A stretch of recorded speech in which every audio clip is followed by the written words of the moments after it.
Ooh, yeah. Can these dry bones live? Praise Yah. Mm, mm, mm. I want to start by giving all the glory, all the honor, and all the praise and appreciation to my Elohim, who dwelleth in heaven, and the earth is his footstool. Praise Yah.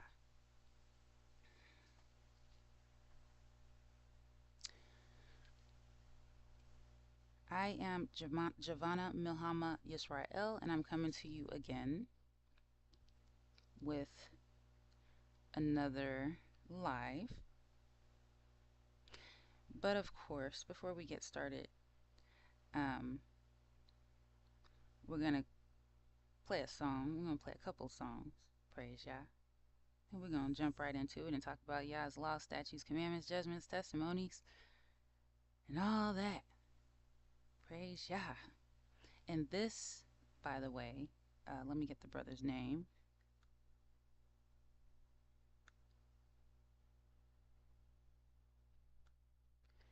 Shout out to Brother Michael Belcher. Brother Michael Belcher, this one's for you. Let me go ahead and post it in the chat.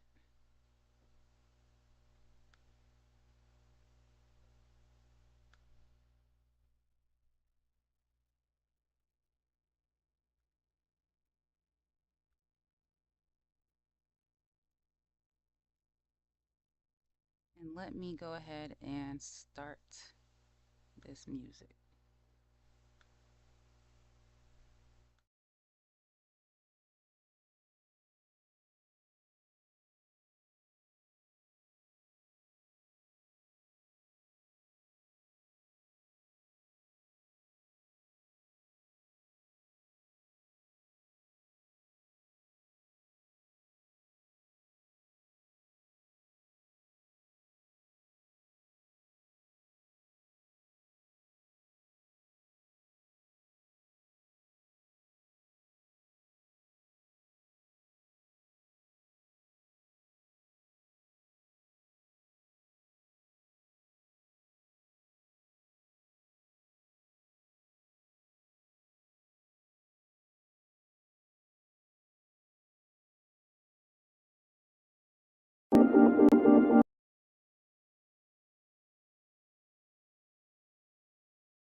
I didn't have Versace, so they vanished. Couldn't focus on Ferragamo, man, I was famished. Inherited poverty, man, don't treat me like I planned it. Dealt with so much disrespect, but still I am not damaged.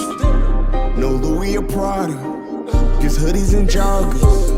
But it was no problem, I came from the bottom, I did what I gotta. But they didn't get me, they took turns and hit me like I'm a pinata. I was in one for that drama, but all of the struggle was making me stronger. Cause every night I prayed, I know I see better days. Just had to direct my mind, just had to correct my ways. It was never for me to try to compete, I don't know why I played. Our true purpose is more important than what's portrayed. And remember why I'm living.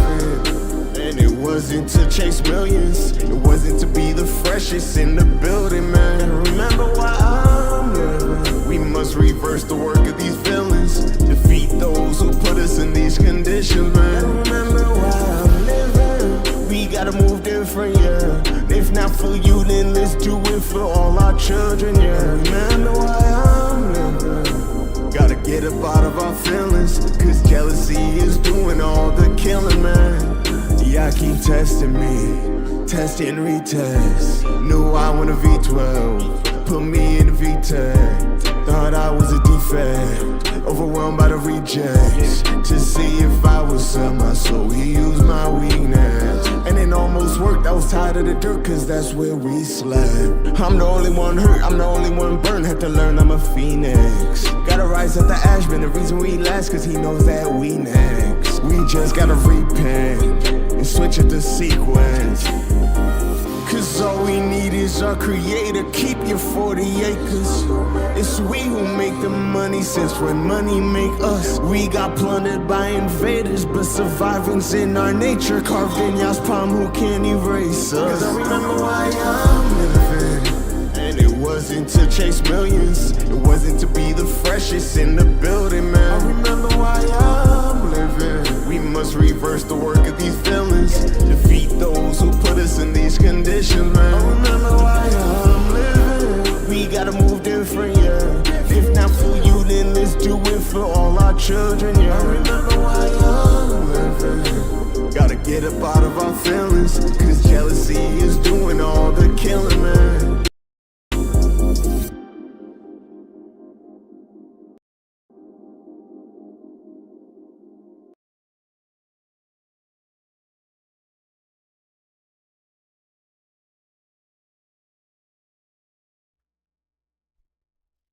All right, all right, all right. That was our brother G Yisrael. Why I'm living. Love that song. Praise Yah.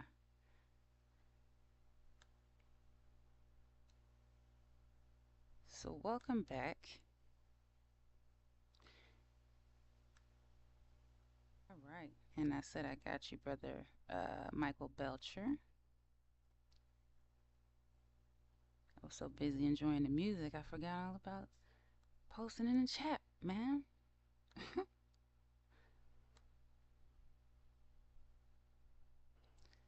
right, let me go ahead and send you the video link.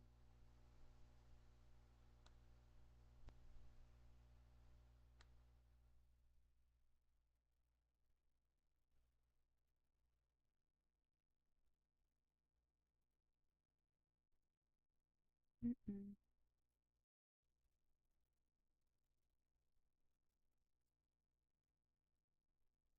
I know one thing about uh, you come over and you want to listen to the word of Yah, you gotta have patience. You gotta have some real patience.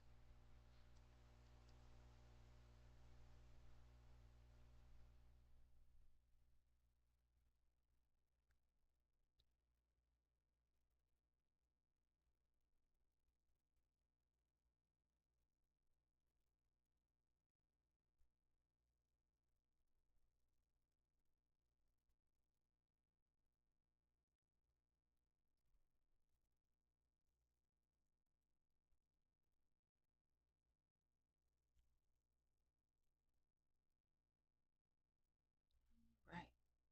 So let's get started. Um, Today we are going to cover the laws, statutes, commandments, judgments, and testimonies of Yah. Praise Yah, Hallelujah, and let's get into it. Let's turn our word to Joshua chapter 1. Or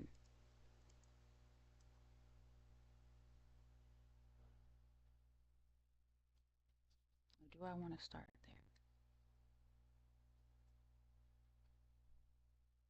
there? You know what? Let's not stop. Let's not start there. Let's not start there. Let's start at Psalm 111.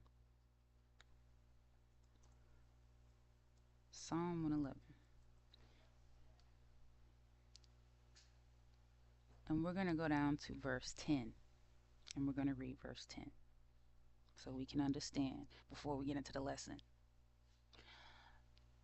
The fear of Yah is the beginning of wisdom. A good understanding have all they that do his commandments. His praise endureth forever. A good understanding have all they that do his what? His commandments.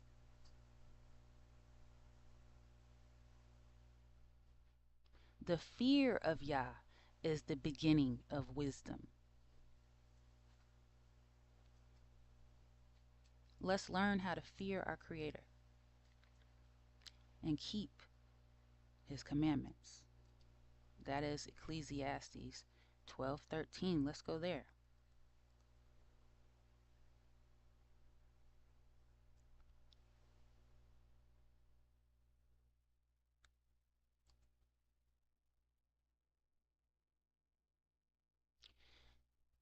It reads, let us hear the conclusion of the whole matter.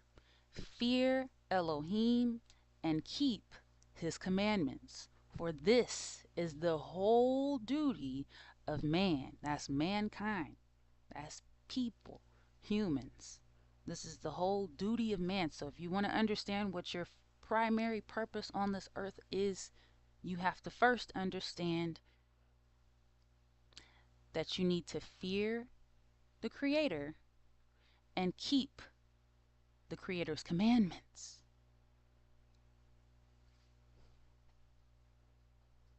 This is your whole duty. You're wondering, why was I born? I want to kill myself. No. Your duty is to fear the Creator and keep the Creator's commandments. That's why you were put on the earth. And to glorify the Creator. Let's go there.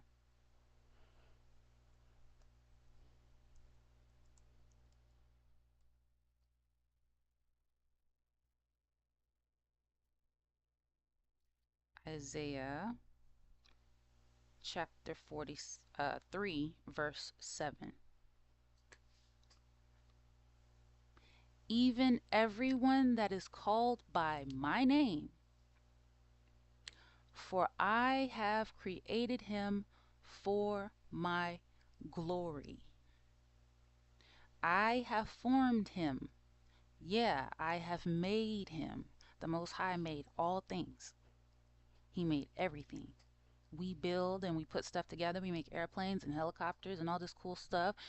And the Most High gave us all of the tools and supplies to do that.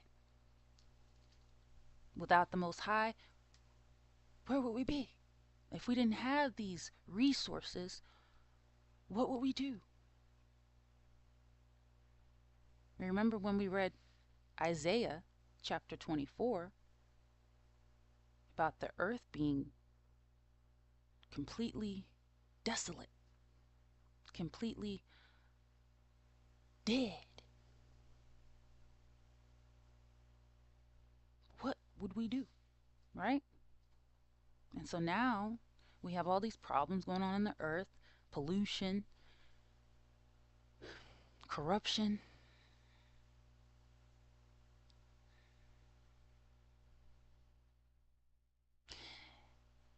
And we're trying to figure out a way to save her. But we can't. And that's what we've been trying to tell you, the Hebrews, who, some of us have a harder time articulating than others. You got to have patience with especially our brothers. A lot of them have done time.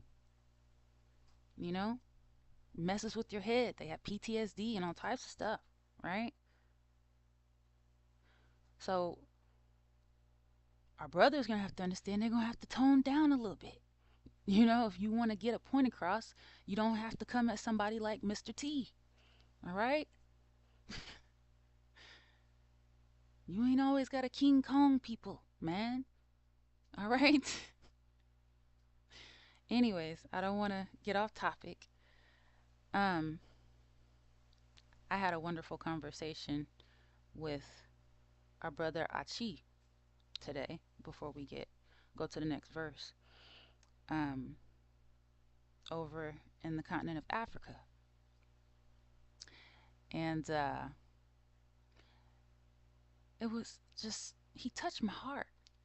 He really touched my heart because whether or not our people realize it, the strangers, the heathens, they want to be joined to us.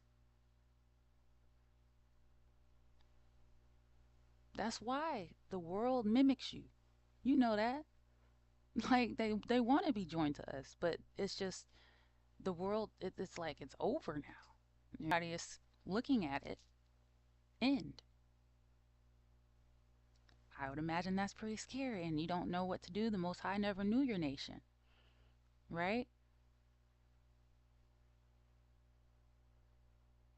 So everybody, listen up. Praise Yah. Let's go to Psalm chapter 19.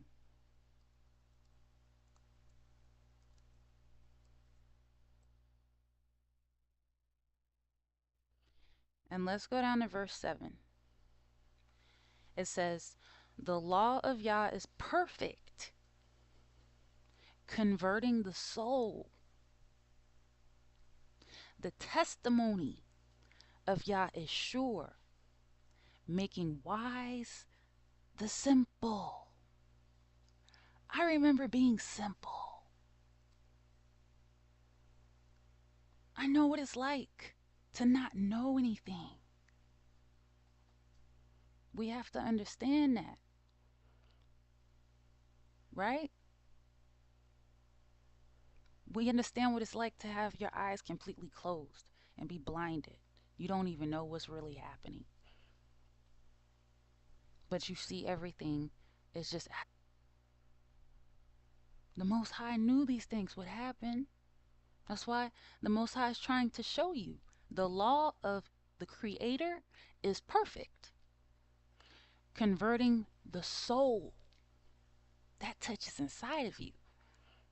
The testimony of Yah is sure, making wise the simple. And we are witnesses to the testimonies. We've lived this human experience together.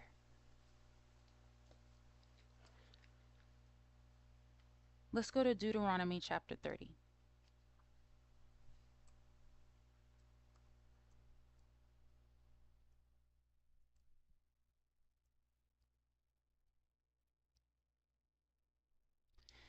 And let's go to verse 16. As we're going to go here a little, there a little for a little bit, and then we're going to get into some more lengthy topics or more lengthy scriptures. Verse 16 reads, "And that I command you this day to love Yah your Elohim, to walk in his ways, and to keep his commandments, and his statutes, and his judgments, that you may live and multiply.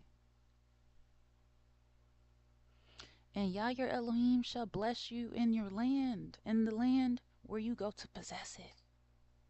Who wouldn't want that? Hmm? Who wouldn't want to live, y'all?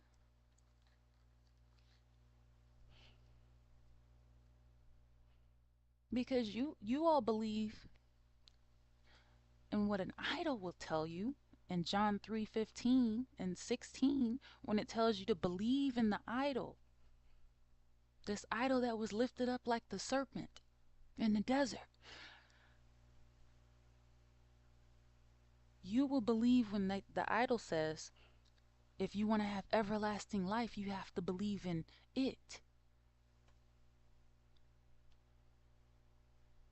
But the Most High never said that to you in Deuteronomy chapter 30, verse 16. The Most High said, "In that I command you this day to love the Creator. Love Yah your Elohim."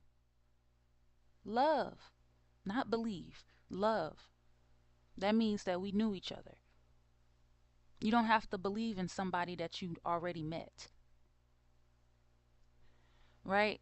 To walk in his ways and to keep his commandments and his statutes and his judgments, because the Most High knows what's good for us. The Most High created us that you may live.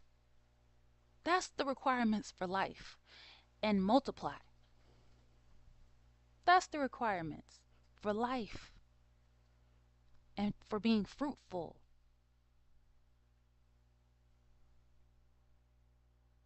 Not to believe in an idol that was lifted up like a serpent.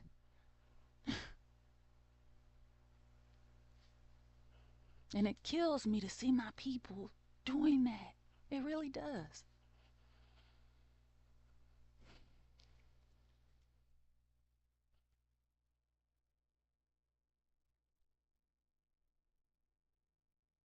Let's go to Deuteronomy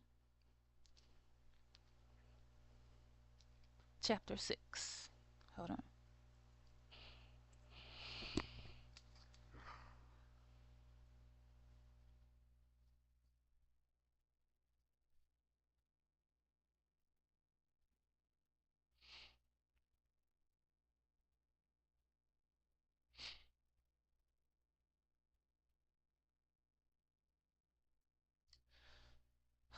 I'm gonna cut to a music break real quick, y'all. Hold on.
Y'all lead us out of Babylon.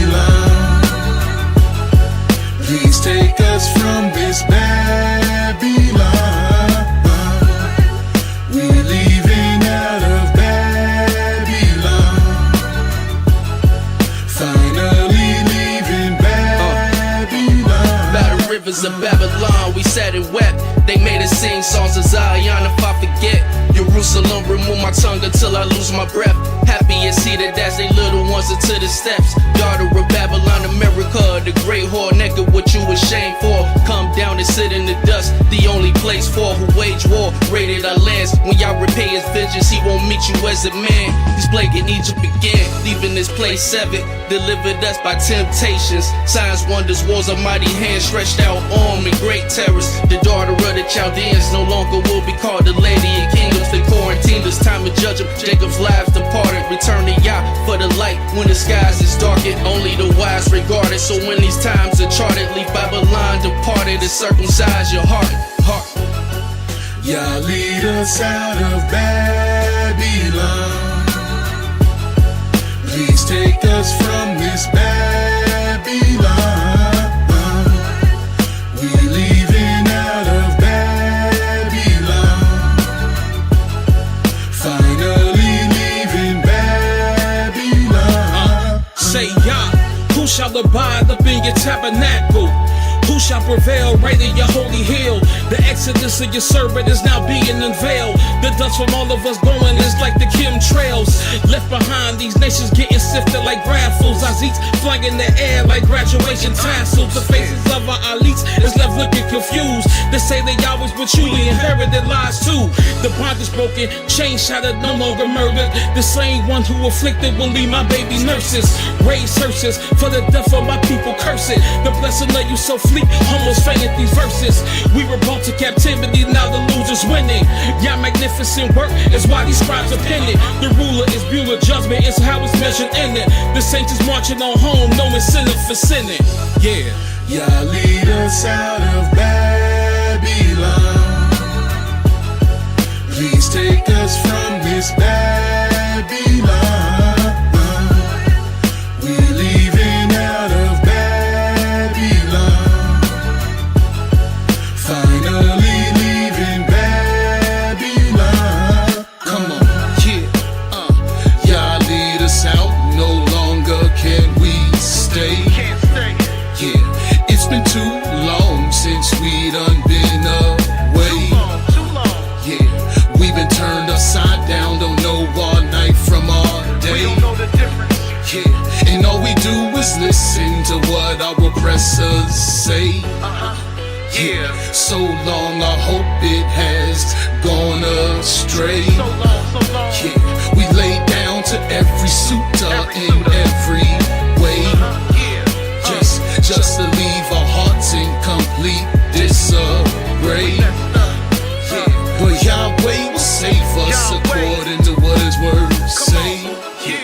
Y'all lead us out of Babylon. Please take us from this Babylon.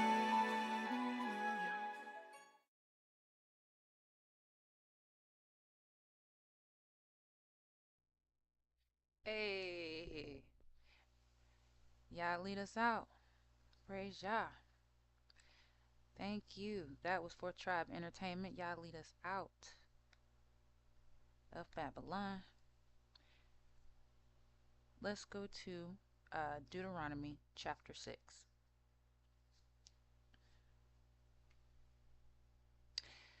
All right. I apologize. Let's start at verse 1. And it reads, Now these are the commandments, the statutes, and the judgments which Yah your Elohim commanded to teach you, that you might do them in the land where you go to possess it, that you might fear Yah your Elohim, to keep all his statutes and his commandments, which I command you, you and your son and your son's son, all the days of your life, and that your days may be prolonged. Now we can go over these laws, statutes, commandments, judgments, and testimonies together, right? We can do that. But for the sake of everyone's time, because I know we all gotta get back up and go slave in the morning, right? We can spoon food, spoon feed you some little baby spoons, just a little bit at a time, here a little, there a little, right? So let's continue. Oh yeah, and I was gonna say, all of these, before we go back into the verse, all of these laws, statutes, commandments, judgments, and testimonies can be found in the law of Moses. And where is the law of Moses? The law of Moses is in Exodus, it's in Genesis, in the Torah, the first 5 books of the Bible: Genesis, Exodus, Leviticus, Numbers, and Deuteronomy. Right? And this is where all of the laws, statutes, commandments, judgments, and testimonies can be found. And guess what? You can see them in real life today. You can see them in action today.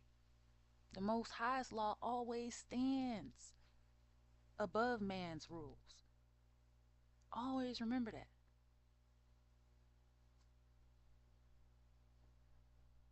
It's the Most High you should fear.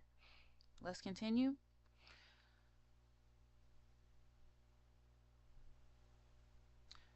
Verse 3. Let's read verse 2 again. That you might fear YAH, your Elohim, to keep all his statutes and his commandments, which I command you, you and your son's son, all the days of your life, and that your days may be prolonged. Right? Because we die at like 120 now. Or younger. I was having a conversation with my grandma the other day. And I was letting her know, because people are always, they get all paranoid when they start getting to the middle age range. And they're like, I'm 50, I'm 60 years old, I'm old. And I'm like, you're just not even, you got still half your life to go. What are you talking about? You got like 50, 60 more years. Right? If we live till 120, so it all just depends on how you take care of yourself. Now, of course, if you want to continue being a slave, you're not going to get healthy that quick. You're just not. Because they're going to make sure they drain and suck the life out of you. But hey, to each his own. Some people might enjoy their jobs. I don't know. But anyways, I don't know. Let's get back into it. Don't want to segue. Verse 3. Hear therefore, O Israel, and observe to do it, that it may be well with you, and that you may increase mightily, as YAH Elohim of your fathers has promised you, in the land that flows with milk and honey. So obviously, we're not in a land of milk and honey right now. That's obvious. Because if the Creator brings forth, you think the Most High, the one who created all things, is going to create a kingdom that is all about worshiping the Creator, and all of a sudden it's corrupt. Hold on. I'm saying like this. Picture it like this. This is what I'm saying. The Most High commanded the law throughout the whole earth. There's nothing that man can do to trump that. Not even Trump himself. Okay? So the Most High is not going to set up a kingdom. It's all about worshiping the Creator. And then all of a sudden, the kingdom starts to crumble. You see what I'm saying? That's not going to happen, because the Creator creates things, and the Creator's law is what? Perfect. Not man. Right now, we're going by who? Man's law, in case you haven't noticed. Have you seen anything? Has anyone, I need someone, by a show of hands, can you tell me when you've ever seen in the Bible a law about a traffic violation, a traffic law, like a red light, green light, and the difference? Have anybody? Okay, what about gun laws? When you're carrying a gun on you, those in there? Is that in the Most High law? Oh, that's just man's law. Okay, because you got to be strapped like that when you're dealing with nothing but men, right? Especially wicked men. So, yeah, y'all have been in an illusion thinking that that's the land of milk and honey. It's not. The land of milk and honey is not going to run out of milk and honey. But they running out of milk and honey right now on them stores. Okay, let me stop. I'm gonna stop. I'm not gonna go that far. All right, all right, all right, all right. I hope all the good people, whew, all the good people and their babies, whew, out. Praise Yah. Verse 4. Hear, O Israel, Yah our Elohim is one. One Yah, one Creator, one God. One. Not two, not three, not a trilogy, what's it called? Is it the trilogy? The Matrix trilogy? Yeah. The Most High is one. The Trinity. That's what it is. Yeah. Verse 5. And you shall love Yah, your Elohim, with all your heart, and with all your soul, and with all your might. Y'all all got to get with the program. This is what you're supposed to be working out in. Work out your soul. We got workouts for everything, and that's cool. But make sure you're working out your soul. And this is the only way that you can work your soul out. Everything else leads to killing your soul, if you haven't noticed. Every piece of advice people have out there for you to lead you to destruction, eating McDonald's every day, and all this trash, this nonsense, right? Fighting all the time, cursing each other out. Work on your soul, right? Praise Yah. Verse 6. And these words, which I command you this day, shall be in your heart. Now, this is the oath, y'all. This is an oath right now that we're taking. We're taking an oath with the Creator. While you're reading this, you're taking this oath. This is giving your soul to your Creator, right? And these words, which I command you this day, shall be in your heart. And you shall teach them diligently unto your children, and shall talk of them when you sit in your house, and when you walk by the way, and when you lie down, and when you rise up. This is all we supposed to be talking about. Ain't God good? God is so good. God done made these cherries. God done made this corn. God done gave us this honey. Okay? That sounds like something I want to do all day. I don't know about y'all. Right? Verse 8. And you shall bind them for a sign. Shout out to all of my elders. Praise Yah. You shall bind them for a sign upon your hand. And they shall be as frontlets between your eyes. This is something that we carry with us. This is something that's inside of us. This is our soul. This is a part of soul searching.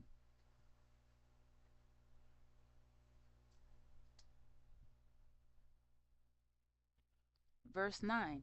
And you shall write them upon the posts of your house.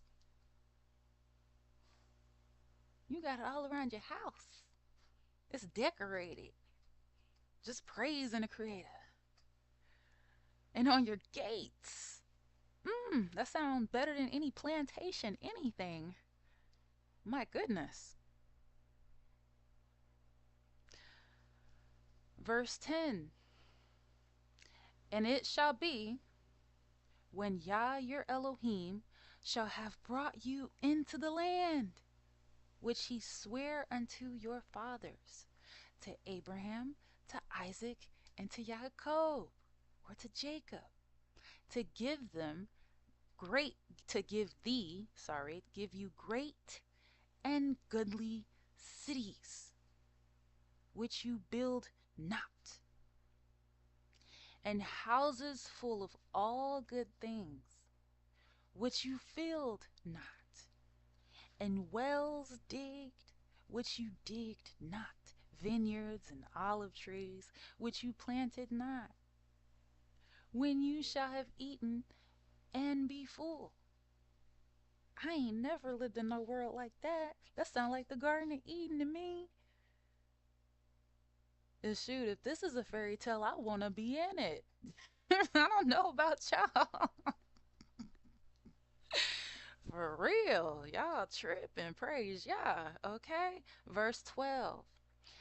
Then beware lest you forget Yah, which brought you forth out of the land of Egypt, from the house of bondage. And this is the reason. This is the meaning of why we keep Yah's laws, statutes, commandments, judgments, and testimonies. And to my brothers and sisters out there that have their JD, they got law degrees, we could really use y'all. Like for real. In high positions, please. Thank you. Praise Yah.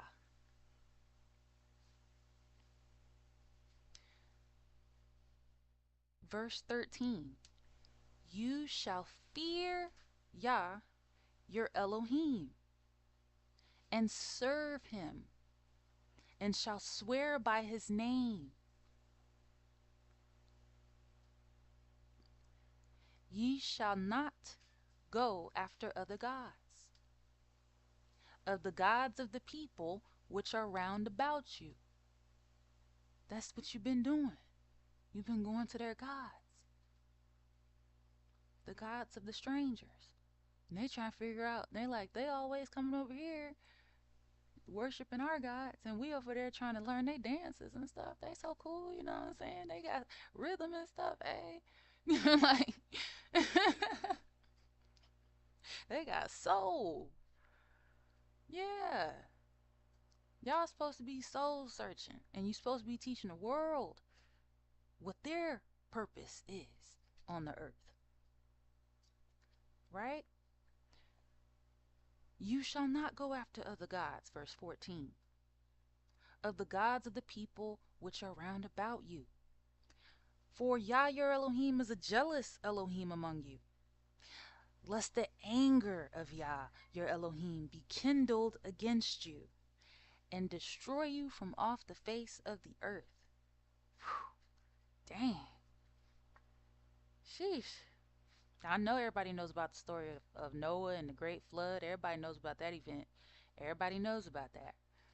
So it's not like the Most High can't destroy the world again, just not by flood. There are other elements, right? Verse 16. Ye shall not tempt Yah your Elohim as you tempted him in Massah. We were out there in the wilderness. Ye shall diligently keep the commandments of Yah your Elohim, and his testimonies, and his statutes, which he has commanded you.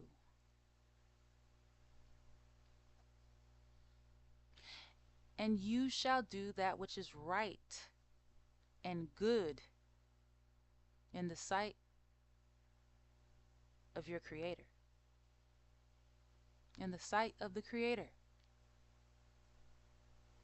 That it may be well with you, and that you may go in and possess the good land which Yah sware unto your fathers.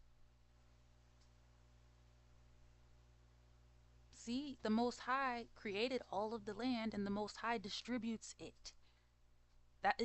That's how it goes. It's not no, okay, I see land over here, I'm just gonna go over there and take their land. It's not none of that. The Most High made this chessboard. You ain't make this chessboard. Okay? The Most High determines where the pieces go. Period. And we as people all are a piece. All of us. We a piece. That means we got a purpose. That means we got a role. We have a responsibility on the earth. All of us, right? Praise Yah. All right. Verse 19. To cast out all your enemies from before you, as Yah has spoken.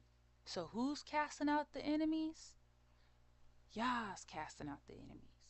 It's not by our hand. We just decide, I want to go and take this man's land, so I'm going to commit a genocide. That's not how it goes. It's just not.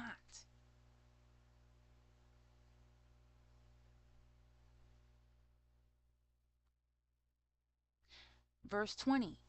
And when your son asks you in time to come, saying, what mean the testimonies and the statutes and the judgments which Yah our Elohim has commanded you? So what is this reasoning behind this?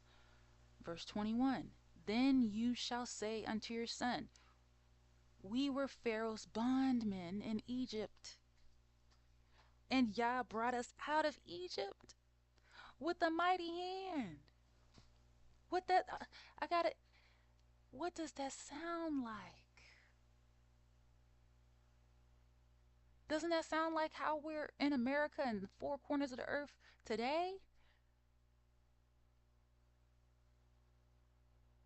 We are in bondage everywhere on the map. It don't matter if you have a flag that you made or not. We're still not together in oneness as one nation, one love, one Yah, right?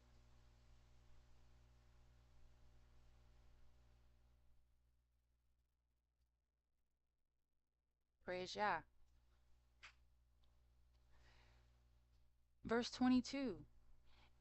And Yah showed signs and wonders, great and sore, upon Egypt, upon Pharaoh, and upon all his household before our eyes.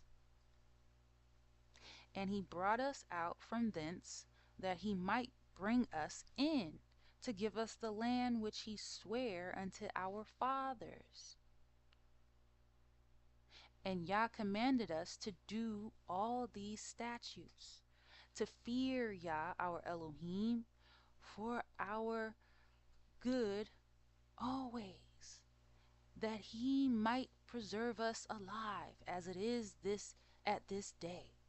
And it shall be our righteousness if we observe to do all these commandments before Yah our Elohim as he has commanded us.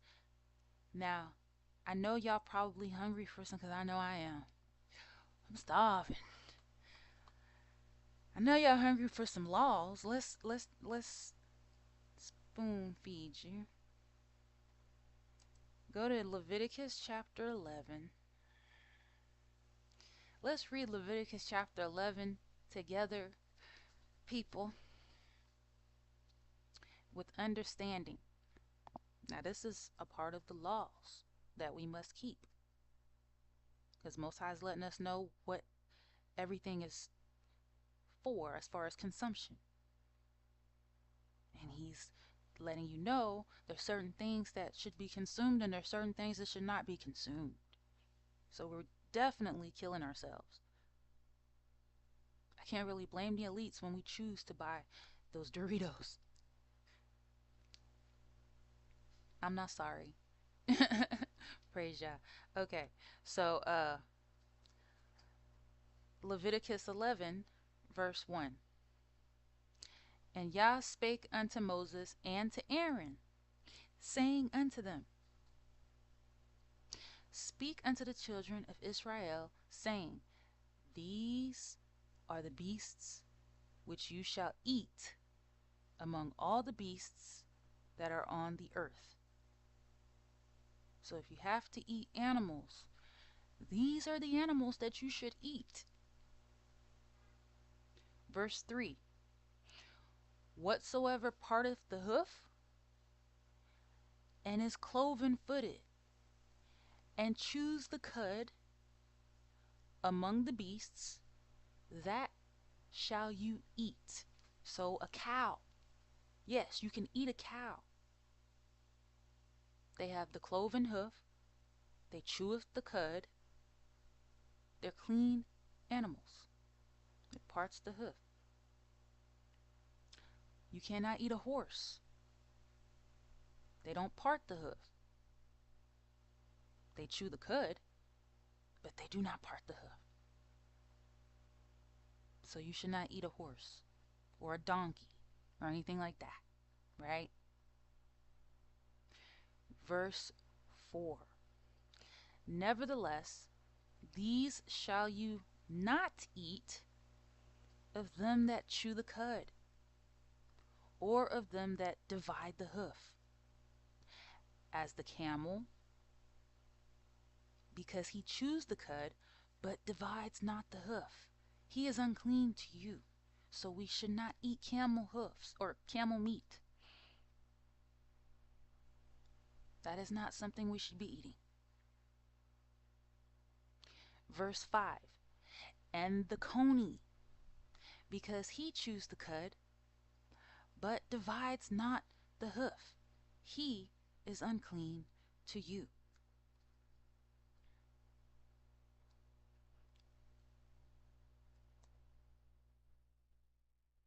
My goodness. And the coney is, wow, it looks like a rodent. Yeah, we're not supposed to eat rodents.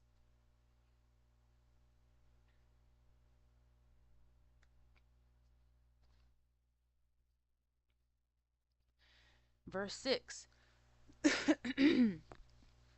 And the hare, because he chews the cud, but divides not the hoof. He is unclean unto you. So we don't eat rabbits, right? We do not eat rabbits. No rabbit stew, no rabbit, none of that. Verse 7, And the swine, oh, this is a classic. The swine, though he divide the hoof, and be cloven footed, yet he chews not the cud, he is unclean to you. He will eat anything. He will eat everything on the earth, including his farmer. Okay? Like, they will actively attack a man, bring him down, and eat him. I've seen it. Okay? These are some wild beasts. Pigs are not to be consumed. Verse 8, Of their flesh shall you not eat, and their carcass shall you not touch. They are unclean to you. Don't even touch the dead carcass. Just let it. Let it. Just don't even touch it. And let the critters eat him. He's for the buzzards. Leave it alone. Don't even touch his dead body. All right? Verse 9. These shall you eat of all that are in the waters, whatsoever has fins and scales in the waters, in the seas, and in the rivers, them shall you eat. So I know as much as this is a southern, cause I'm from the south. You know I'm from the south. Y'all know I'm from the south. Okay. Hood banger. We love that fried catfish and some grits. Right? We love that fried catfish and grits. But let me tell you something. Catfish don't have scales. We know they're very I need y'all to know, as good as it tastes, you gotta let it go. Praise Yah. All right. Verse 10. And all that have not fins and scales in the seas and in the rivers, of all that moves in the waters, and of any living thing which is in the waters, they shall be an abomination to you. So you're not supposed to eat shrimp, crab, lobster, none of that. Squid, eel, snail, none of that. We're not supposed to eat none of that. Whales, sharks, dolphins, no. Alligators, frogs.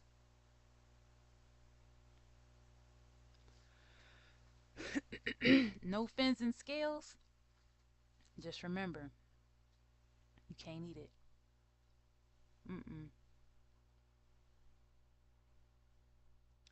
Verse 11. They shall be even an abomination unto you. You shall not eat of their flesh, but you shall have their carcasses an abomination. They're an abomination. They're dead bodies. That's how much it's enough. So you want to sit there and eat an abomination in your body? You want an abomination inside of you? Like, and then we wondering why we having all these health problems and stuff. They listen. They tried to kill me in America. I understand. They tried to kill me, trying to take my health away, poisoning the foods. This ain't right, y'all. It ain't right. No, this is not how we do things. RFK Jr. Sit down and let someone else tell you and show you how it's supposed to go down. You feel me? Because RFK Jr., we ain't even gonna talk about you, bro. We ain't even gonna talk about you, man. You just sit over there with your worms in your brain, okay? I, anyways, we don't supposed to be eating like this, y'all. Shrimp, crab legs, and all of that. No, let it go. Verse 11. They shall even be an abomination unto you. You shall not eat of their flesh, but you shall have their carcasses in abomination. Whatsoever has no fins nor scales in the waters, that shall be an abomination unto you. And these are they which you shall have an abomination among the fowls. They shall not be eaten. They are an abomination.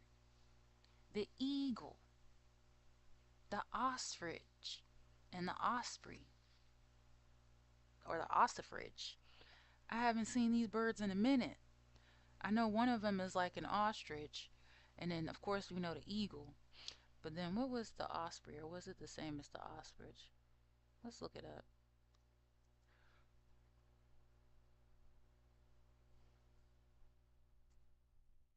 Yeah, that thing is hideous. Okay? I always like to keep it simple. I like to keep it like this. Don't eat ugly food. Okay? Don't eat ugly birds. Don't eat ugly food. If my food looks like a creature from the Black Lagoon, or it looks like a gremlin, I know to avoid it. Okay? If I was eating meat, right? My animals that I'm putting in my body, I want it to look similar to the natural order of things. Not something that comes out only in the nighttime. Okay? Pigs are not cute. I'm sorry. They're just not. They look like rodents, but to each his own. Verse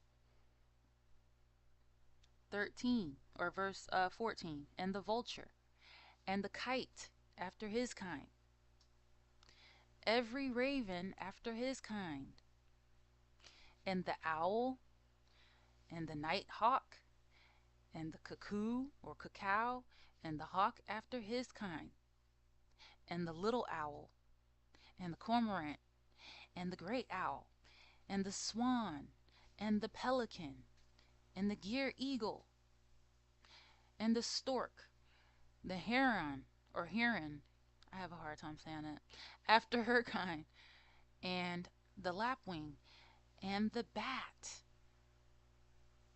all fowls that creep, going upon all four, shall be an abomination unto you. So you've got a list of a whole list of birds of prey. Vultures. If a bird has a bald head, it probably shouldn't be eaten, because that is how it's, science will say, evolved to dig its bald head down into the blood of a carcass, or the body of a carcass, or the carcass of a dead animal, right? And so it gets blood all over its head, right? So if it's a bald bird, you probably shouldn't eat it. Probably not. I used to eat turkey, you know, to each his own. But I'm just saying. Um, I know it's good. I know a lot of things taste good, but it ain't good for you, right? I mean, take some of these relationships as an example. Everything that looks good ain't good for you. You know what I'm saying? Everybody can relate to that, right? So, yeah, just because it tastes good doesn't mean that you're supposed to take it in. It's good for you. Um, verse 21. Yet these, and we're not supposed to be eating bats, yet these may you eat of every flying, creeping thing that goes upon all four, which have legs above their feet, to leap withal upon the earth.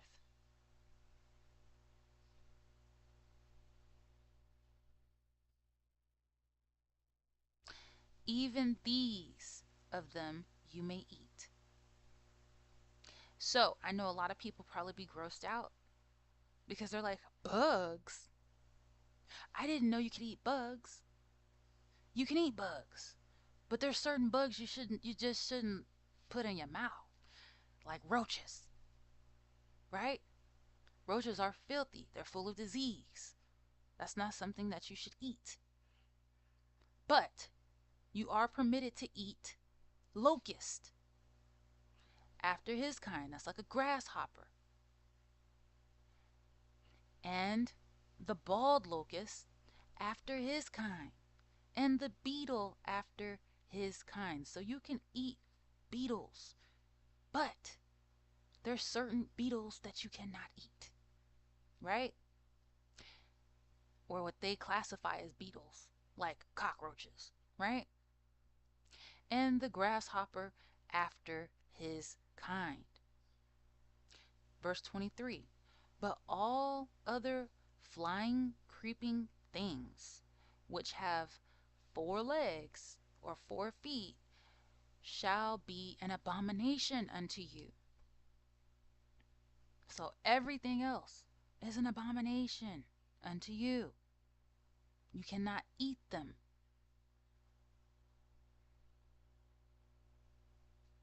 And you can't touch their dead carcasses, or you'll be unclean, right? And if you end up touching one of their dead carcasses, you're going to be unclean for a certain period of time, usually till even. But I got to study up on that, and we'll come back with that, right? Verse 23. But all other flying, creeping things which have 4 feet shall be an abomination unto you. And for these you shall be unclean. Whosoever touches the carcass of them shall be unclean until the even. There it is right there. Unclean till even, when you touch their dead carcasses. And I guess the world is just so filthy. You just do what you can do to keep things as clean as possible, but it's like you just can't avoid getting defiled in some way because the earth is just filthy. And that's just how it is. And guess what? That ain't right. That ain't right. We supposed to be trying to do something to clean this up. For real. All right? Verse 25. And whosoever bears aught of the carcass of them shall wash his clothes and be unclean until evening. So you're supposed to wash your clothes after touching these things.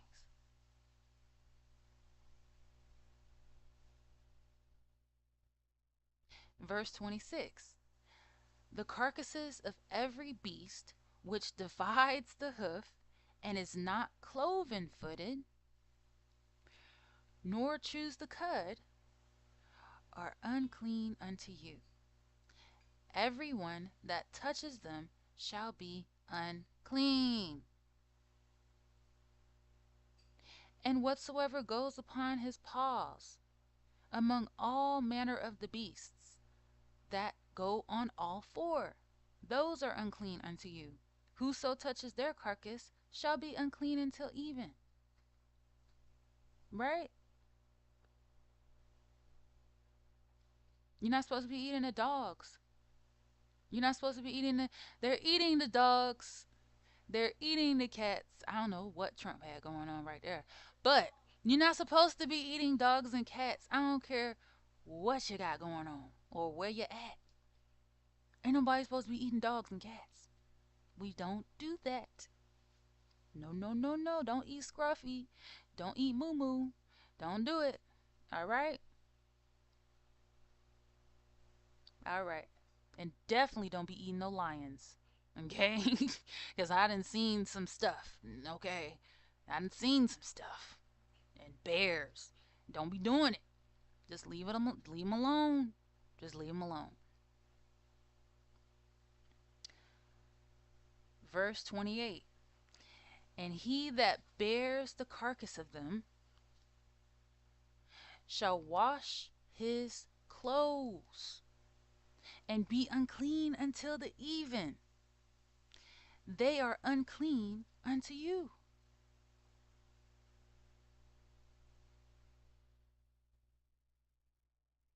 Same rules apply. Verse 29. These also shall be unclean unto you among the creeping things that creep upon the earth, the weasel, and the mouse, and the tortoise after his kind,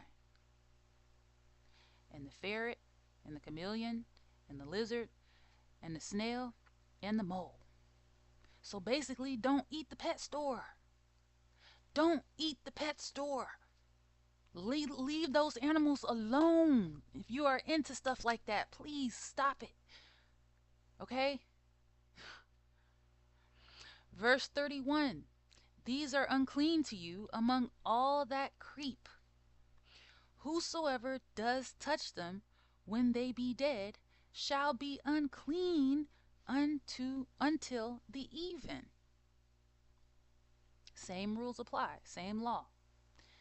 And upon whatsoever any of them, when they are dead, does fall, it shall be unclean, whether it be any vessel of wood, or raiment, or skin, or sack, whatsoever vessel it be, wherein any work is done, it must be put into water, and it shall be unclean until the even, so it shall be cleansed. So if the carcass of one of these unclean dead things just so happens to touch or fall on a vessel of wood, or raiment, or skin, or sack, or whatsoever vessel it be, wherein any work is done, it shall be put in water, and it will be cleansed. So anything that you really, worked on. Now, verse 33, and every earthen vessel. So if you have something made from clay, right? Something made from clay. This is not talking about something that's made from silver or aluminum. This is talking about an earthen vessel, pottery like stuff, right? Whereinto any of them fall, whatsoever is in it shall be clean or shall be unclean, and ye shall break it. So you cannot clean this vessel. If it's an earthen vessel and a dead, filthy body falls back into the dirt, that dirt is unclean. That clay pot, that soil is now unclean because that dead body just fell into it because I guess it was trying to return back to the dust. Okay? But that bowl, that earthen vessel is not clean. Now you gotta throw that away. I don't care if it's your favorite dish. You gotta throw it away now. Cause now it's unclean forever. Dust to dust, right? Verse 34. Of all meat which may be eaten, that which or that on which such water comes shall be unclean. And all drink that may be drunk in every such vessel shall be unclean. So if it touches any water that you're using, it's unclean, right? Don't drink the water that's unclean because now you're going to be unclean. Don't use the vessel that was unclean to put water in to drink. It's all unclean, right? So that the Most High is trying to show you something here. The animals that he was telling you not to eat wasn't for no reason. It wasn't just because, oh, he's trying to punish us. I gotta have this strict diet. But if we never were exposed to it in the first place, we wouldn't miss it. You can't miss what you never had, right? If we would have listened in the first place and understood the role of everything here and how dangerously unclean certain things are, we would probably try to avoid that thing, right? If you found out that that bat, if you knew that that bat was going to give you coronavirus, would you then proceed to touch the bat? Of course not. You would not touch it, even alive or not. You wouldn't want to touch it because you don't want to get ill. You don't want to get sick. Well, the same thing applies when we're talking about our diet, the things that we're eating. So when the Most High tells you not to eat something, it's for your own good. The Most High knows what we're made of, what our bodies can process, and what our bodies can handle. The Most High is the ultimate scientist. Who can tell the Most High what He created? No man can. We can try and guess and use our imaginations and all of that, but you can't because you're not the creator.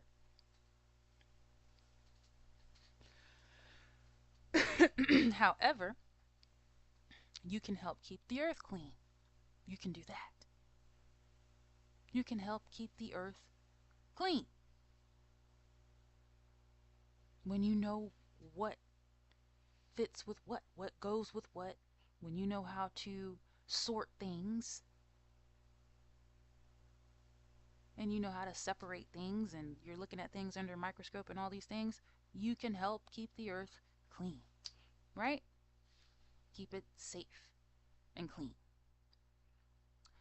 from disease. Now let's go to verse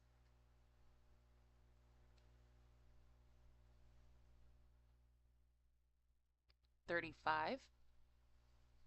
And everything whereupon any part of their carcass falls shall be unclean, whether it be oven or ranges for pots. They shall be broken down, for they are unclean, and shall be unclean unto you. verse 36.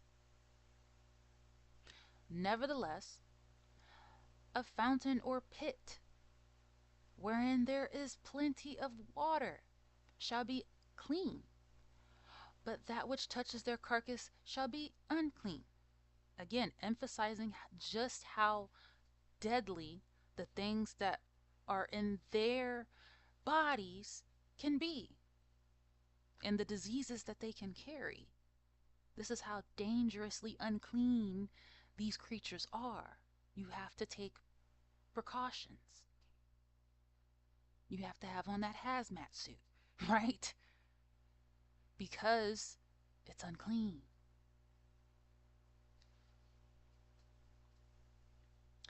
Verse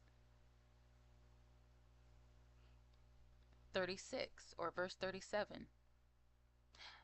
And if any part of their carcass fall upon any sowing seed, which is to be sown, it shall be clean.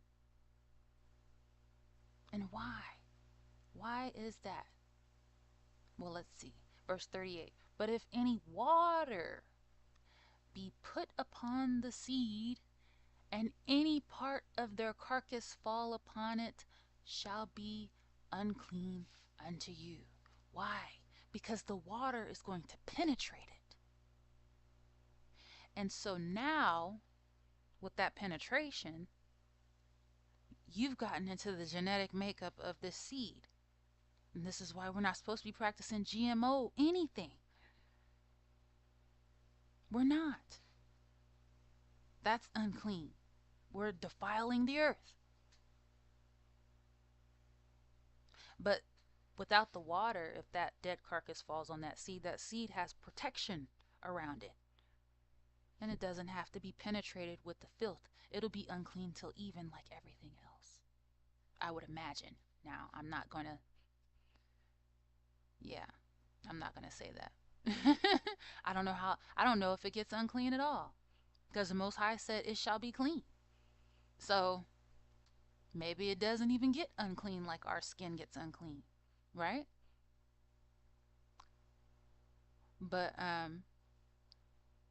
verse 39 says, and if any beast of which you may eat die, he that touched the carcass thereof shall be unclean until the even. So you got this animal that is a clean animal. It's one of the beasts that you may eat, your cow, for instance. All of a sudden your cow just dies out of nowhere. You don't know how it died. It could be some disease, right? And that is why it is unclean. You don't know how it died. So therefore it is unclean to you.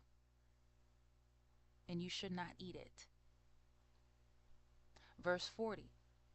And he that eats of the carcass of it shall wash his clothes and be unclean until the even.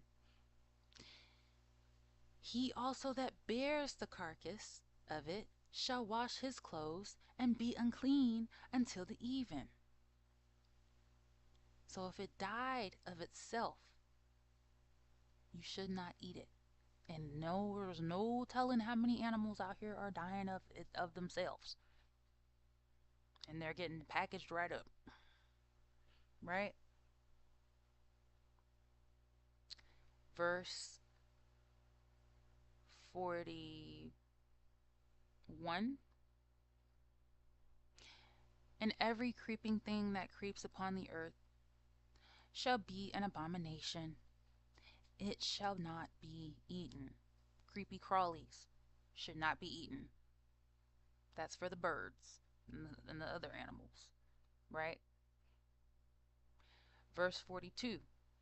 Whatsoever goes upon the belly, and whatsoever goes upon all four, or whatsoever has more feet among all creeping things that creep upon the earth, them you shall not eat, for they are an abomination.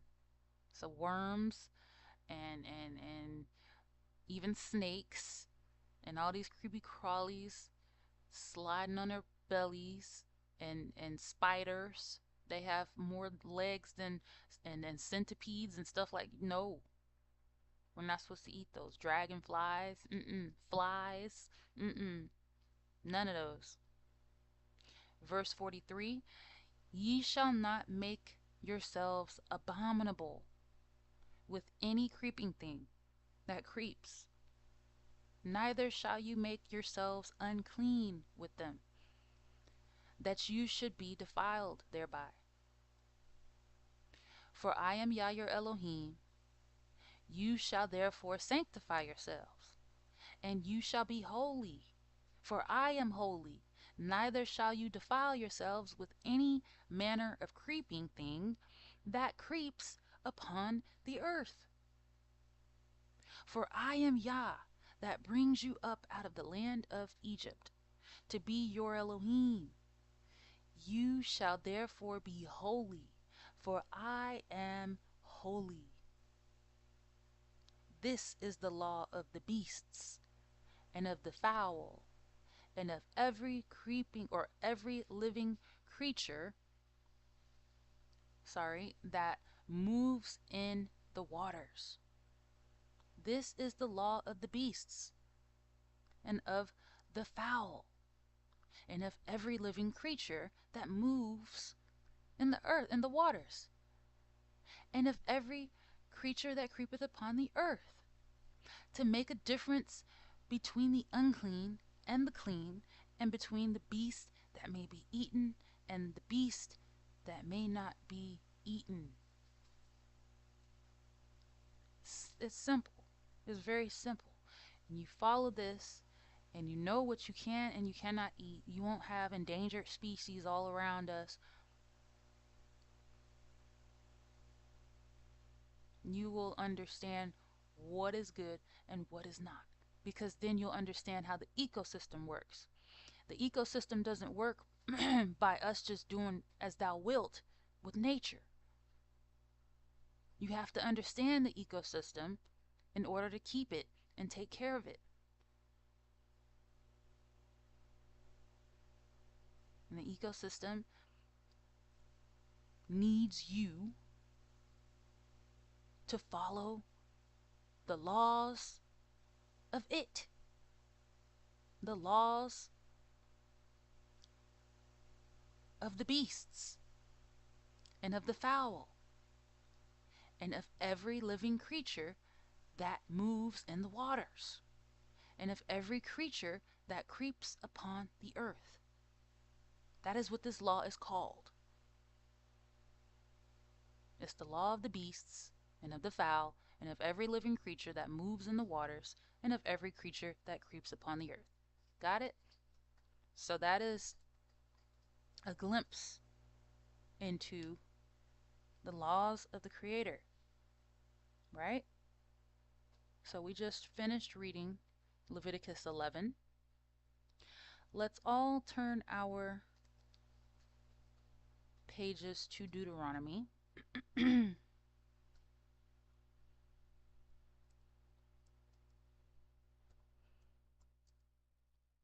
Chapter 12. And I want to go down to verse 32.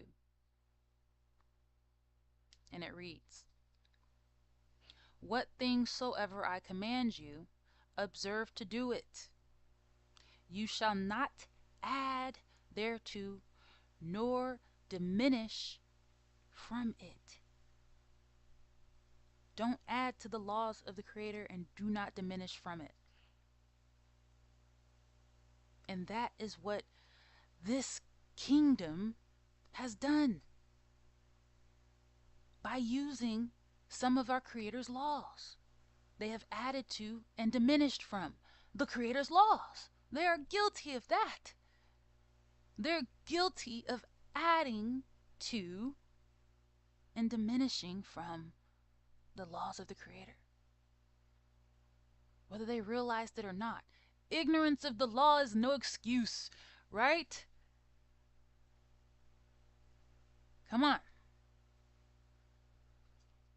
Have some humility.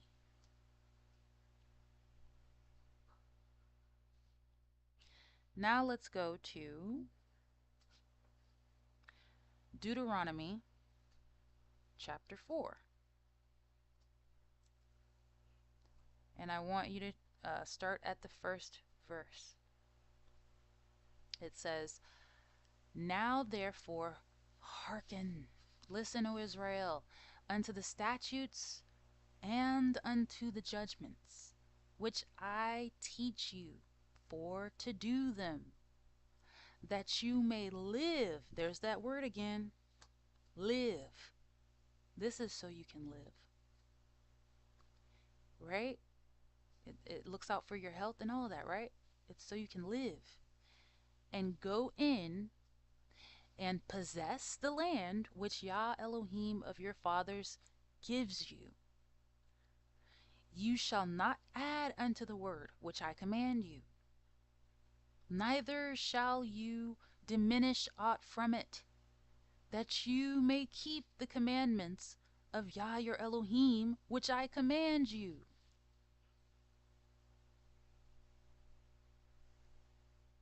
The Most High has commanded us. And this is what the Most High tells us if you go down to verse 6. Keep therefore and do them, for this is your wisdom and your understanding in the sight of the nations, which shall hear all these statutes and say, Surely this great nation is a wise and understanding people. And this is why we're supposed to move with the laws of our Creator. Don't let the other nations beat you. I'm just playing. Anyways, I'm not playing, not for real now. Come on now. Get it together, Israel. We got to get it together. Praise Yah, right? Now let's move on to Deuteronomy. I love this. See how we're staying in the Torah, the first 5 books of the Bible? Because this is where the laws of Moses were written, right? Deuteronomy chapter 10.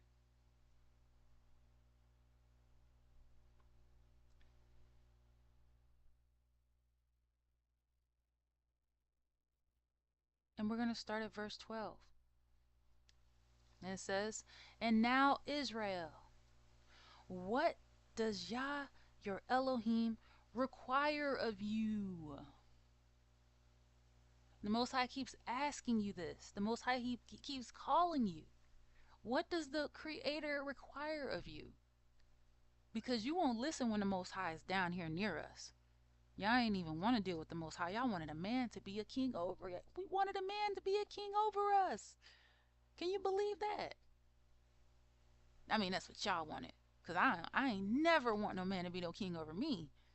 But if King David is the king, let Yah's will be. Praise Yah. Right? Hallelujah. Now, the Most High said, what does he require of you, right?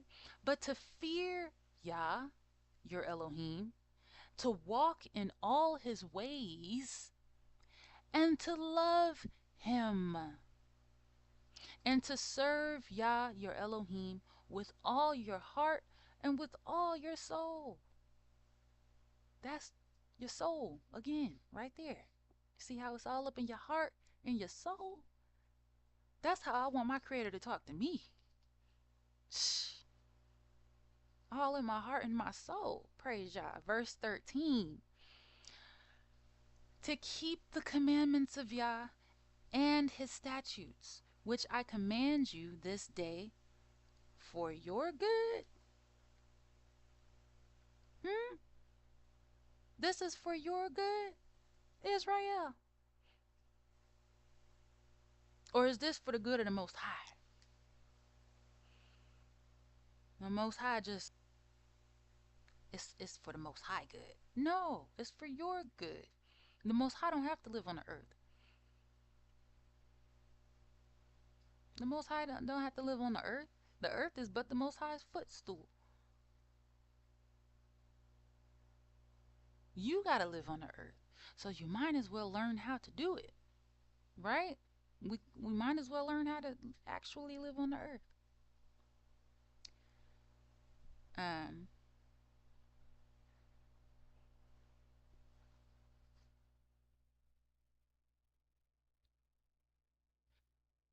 let's go to Deuteronomy chapter 6. There we go. Now we're getting into it. All right. Deuteronomy chapter 6. And let's start at the first verse. It says, "Now these are the commandments, the statutes, and the judgments which YAH your Elohim commanded to teach you, that you might do them in the land where you go to possess it." So the Most High always is establishing a matter. Whenever you start reading in the first verse, you should know what's being established. The commandments, the statutes, the judgments, YAH your Elohim commanded to teach you, that you might do them in the land where you go to possess it. That you might fear YAH your Creator, to keep all his statutes and his commandments, which I command you, you and your son and your son's son, all the days of your life, and that your days may be prolonged.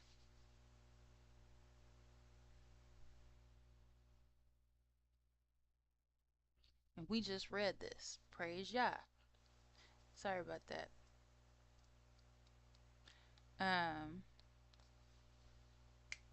but you know, it never hurts to read it again. You know that? I never get bored with the Most High's word. I don't know about y'all. I just be in the Most High word.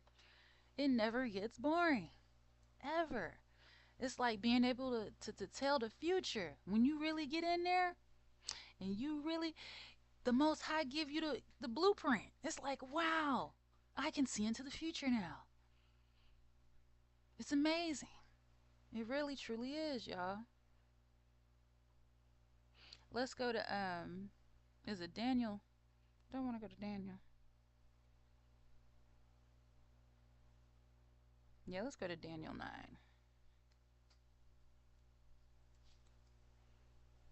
Daniel 9.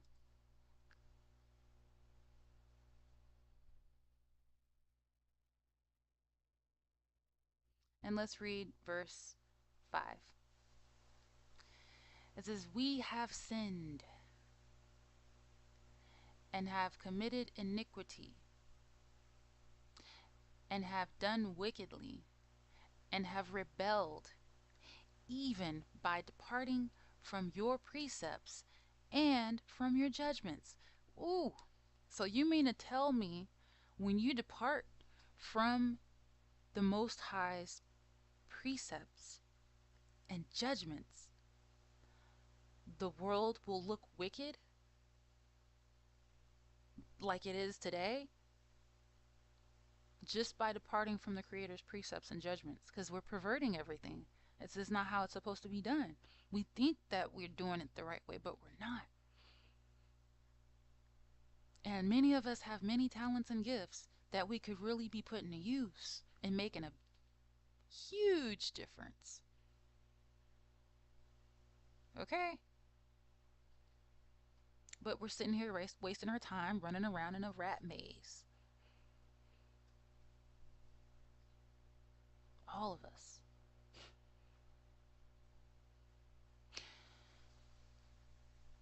Matter of fact, you know what?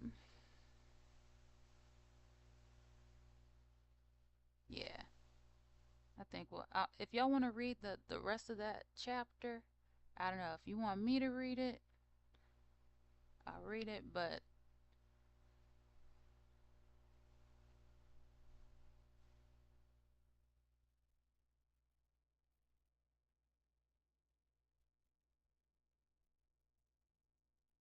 all right.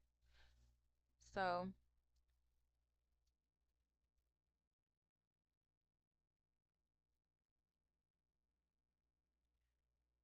let's go to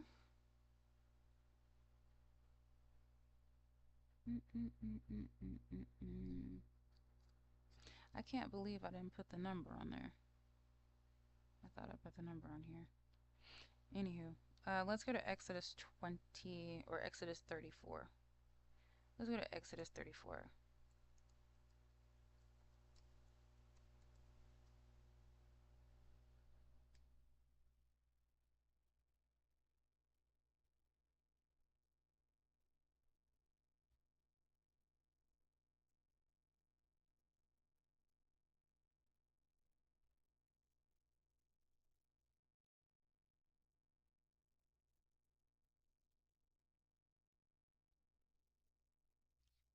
And let's read starting at verse 1. Let's start at verse 1. And YAH said unto Moses, Hew you 2 tables of stone, like unto the first, and I will write upon these tables the words that were in the first tables, which you break, or you broke. And be ready in the morning, and come up in the morning unto Mount Sinai, and present yourself there to me in the top of the mount. And no man shall come up with you, neither let any man be seen throughout all the mount, neither let the flocks nor herds feed before that mount. And he hewed 2 tables of stone, like unto the first. And Moses rose up early in the morning, and went up unto Mount Sinai, as YAH had commanded him, and took in his hand the 2 tables of stone. And YAH descended in the cloud, and stood with him there, and proclaimed the name of YAH.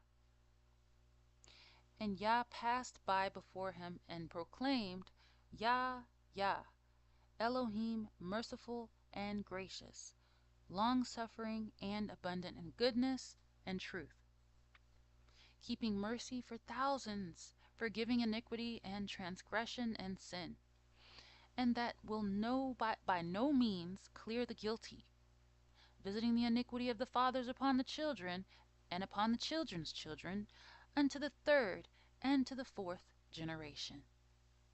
And Moses made haste, and bowed his head toward the earth, and worshipped. Praise YAH. All I can say is, we must be the 4th generation. We must be the 4th generation. Verse 9. And he said, If now I have found grace in your sight, O YAH, let my Elohim, I beg you, go among us, for it is a stiff-necked people, and pardon our iniquity and our sin, and take us for your inheritance. Because we got hard-headed people. We don't like to listen to each other. And I know why we don't like to listen to each other. It's because we have trust issues. And I understand we have trust issues because we've been traumatized. And that's why it's hard for us to listen to each other. We've been traumatized not just by others, but by our own. And it's sad.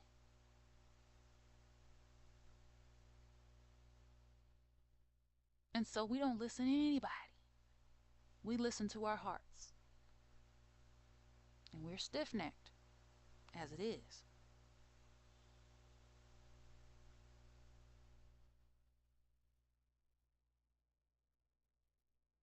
But we also went through the curses of Deuteronomy 28. See, that generation that's right there, that stiff-necked people, we still the stiff-necked people. But that stiff-necked people in verse 9, that's our ancestors. That's not us. That's our ancestors. We're stiff-necked and cursed. That's double the, woo. We working with some mental illnesses and everything over here. We working with a whole lot. There's a whole lot of mess over here on this side, y'all. All right. Verse 10.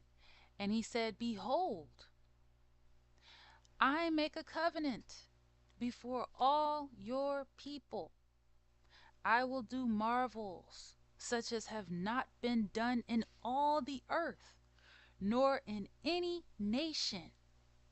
And all the people among which you are shall see the work of YAH. For it is a terrible thing that I will do to you. So he was talking to our ancestors. Y'all hear that? The Most High already told you he'll put the sins on the children, the children's children, to the third and fourth generation. Generational curses.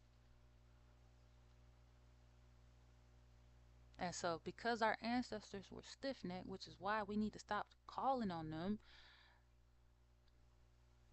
Why you calling on people that's just like you, probably worse?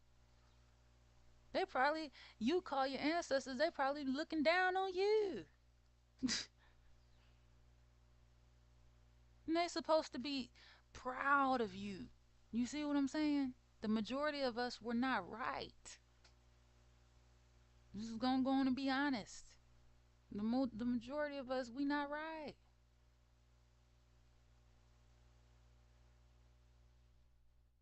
We're stiff-necked people. And then we got these curses on us, making things a whole lot worse for us. Right? So we gotta heal. In verse 11, it says, Observe you that which I command you this day. Behold, I drive out before you the Amorite, and the Canaanite, and the Hittite, and the Perizzite, and the Hivite, and the Jebusite. Take heed to yourself, lest you make a covenant with the inhabitants of the land where you go, lest it be for a snare in the midst of you. So the Most High is letting you know right here, when you go into these lands, because the Most High determines who gets the land. And the Most High told you right here, drive them out. He didn't even tell you to slaughter everybody up in there. He said drive them out. So the Most High is that merciful. He wasn't trying to drop bombs on the babies and starve them. You see? The Most High told him to drive out, in verse 11, the Amorite and the Canaanite, the Hittite, the Perizzite, because the Most High said, you're going to have to move over there because this is where I want to put them here. That's all. Right? But the Most High says, you shall destroy their altars, break their images, and cut down their groves. For you shall worship no other God. For YAH Elohim, whose name is jealous, is a jealous Elohim. So the Most High wants you to know. Don't go there making covenants with these people. Drive them out. Don't go in there worshiping their gods. Tear their idols up. We don't need them in the way. Trash those idols. Destroy the idols of that land. Because the Most High's name is jealous. Do you understand? Verse 15. Lest you make a covenant with the inhabitants of the land, and they go a whoring after their gods, and do sacrifice unto their gods, and one call you, and you eat of his sacrifice. So now you unclean and all of that.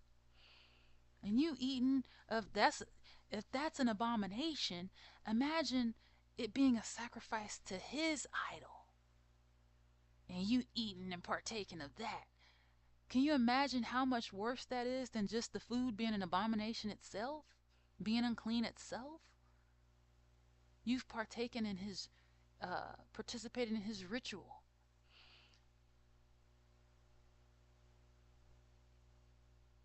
Now it's an abomination to your soul. And this is how they do those oaths and the soul oaths and all of that. Don't do no soul oath with nobody but your creator. Do you understand? Nobody deserves your soul. Do you understand? Nobody. Your soul belongs to the Creator. It's precious.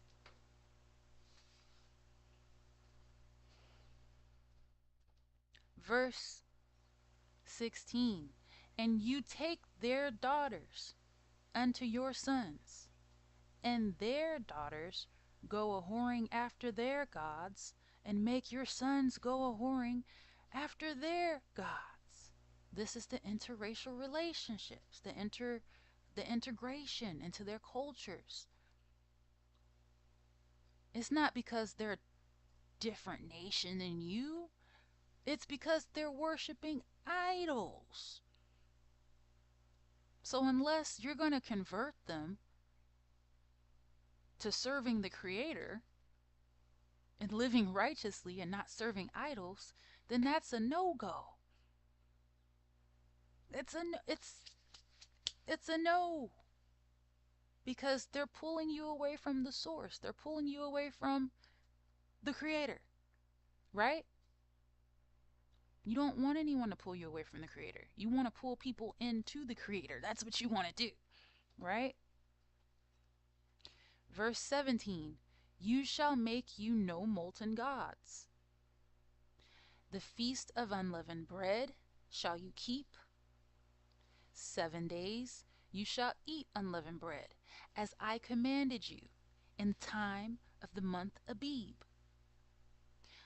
which is April in the Gregorian calendar. For in the month of Abib you came out from Egypt. That's the springtime. That's why you hear about Passover around that time, because that is the time that the black people who went through the transatlantic slave trade, the Hebrew Israelites, came out of Egypt in the spring, in Abib. That was Passover. When the Most High caused the angel of death to pass over you. The Most High caused death to pass over you and to destroy your enemies.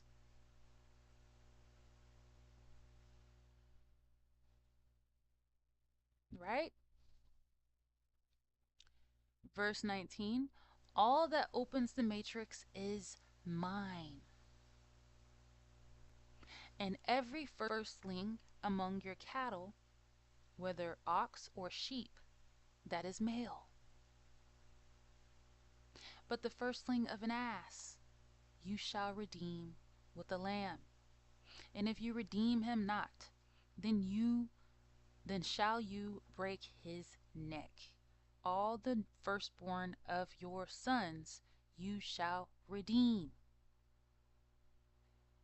And none shall appear before me empty. These are the offerings to Yah. That's what it means. No one should come without an offering to the Creator. Verse 21. 6 days you shall work, but on the 7th day you shall rest. And the best offering that you have, because remember, the Most High deserves the creme de la creme, because the Most High made it all. And he can bless you double, right? Praise Yah. In earing time and in harvest you shall rest. And you shall observe the feast of weeks, of the first fruits of wheat harvest, and the feast of ingathering at the year's end. These are our high holy days. These are our holidays. This is a celebration for everyone. This is a time when we would feast.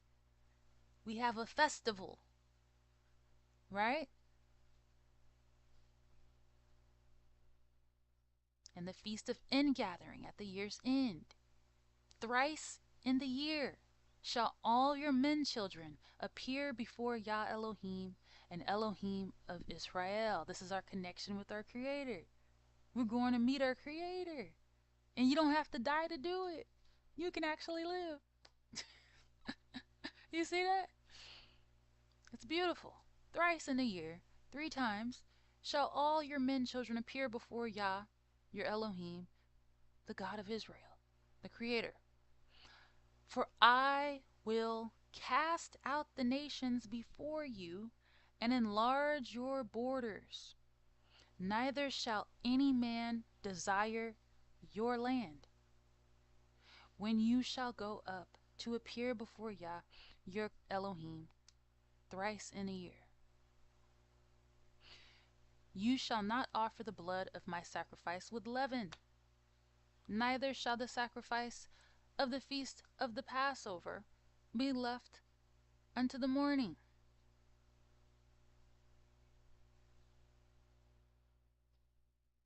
So no leaven. You're not offering the blood of the sacrifice with any type of leaven. Neither shall you sacrifice of the feast of the Passover, or neither shall the sacrifice of the feast of the Passover be left until the morning. It should all be eaten or burnt with fire. Verse 26. The first of the firstfruits of your land you shall bring unto the house of Yah your Elohim. You shall not see the kid in his mother's milk. You ain't be cooking babies in the mama's milk. I don't care if you're using some type of cream or gravy. That's cruelty, right? Have some mercy for the animals. Verse 27. And Yah said unto Moses, Write you these words, for after the tenor of these words I have made a covenant with you and with Israel. And he was there with Yah 40 days and 40 nights. He did neither eat bread nor drink water, and he wrote upon the tables the words of the covenant, the 10 commandments. So he's fasting. He didn't eat or drink. He didn't need to, because the Most High had him. The Most High had him in his cloud. Verse 29. And it came to pass, when Moses came down from Mount Sinai with the 2 tables of testimony in Moses' hand, when he came down from the mount, that Moses was not, that the skin of his face shone while he talked with him. His face was shining. And when Aaron and all the children of Israel saw Moses, behold, the skin of his face shone, and they were afraid to come near him. That's how you can tell when someone's really, truly anointed, y'all. If somebody's coming to you and telling you, the Most High said this to me, the Most High said this to me, and their face is not shining, they're lying to you. And I mean shining, like something mythological, a mythological creature, shining. Something that you'd see, and the best analogy I can give you is something from maybe Lord of the Rings or something, right? Something that's shining like that. Something from a superhero movie that you never see in real life. And if you see it in real life, you know something's up. Right? That's how you know. You don't have to guess. Well, I don't know if this person is sent by, I don't know. You do know, because you'll see their face shining, like Moses. Moses' face was shining, speaking to the Most High Yah. That's one of the ways you can tell.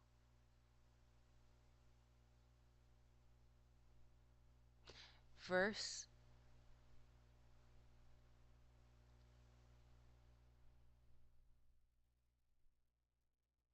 30. Or let me go to verse 31. And Moses called unto them, and Aaron and all the rulers of the congregation returned unto him. And Moses talked with them. And afterward, all the children of Israel came near, and he gave them in commandment all that YAH had spoken with him in Mount Sinai. Until Moses had done speaking with them, he put a veil on his face, so they wouldn't be afraid. Verse 34. But when Moses went in before YAH to speak with him, he took the veil off until he came out. And he came out and spoke unto the children of Israel, and that which he was commanded, or spoke to the children of Israel that which he was commanded. And the children of Israel saw the face of Moses, that the skin of Moses' face shone. And Moses put the veil upon his face again until he went in to speak with him. So if I see someone disappear up a mountain into the midst of a cloud, and then they come back down and their face is shining, I would be sore afraid. I would be sore afraid, right? So, yes, this is how the people knew to follow Moses.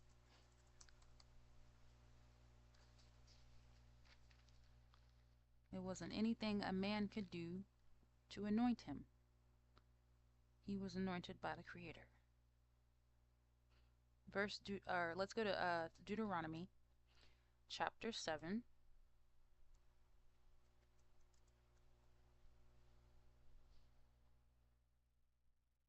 And let's get back into these laws. Let's read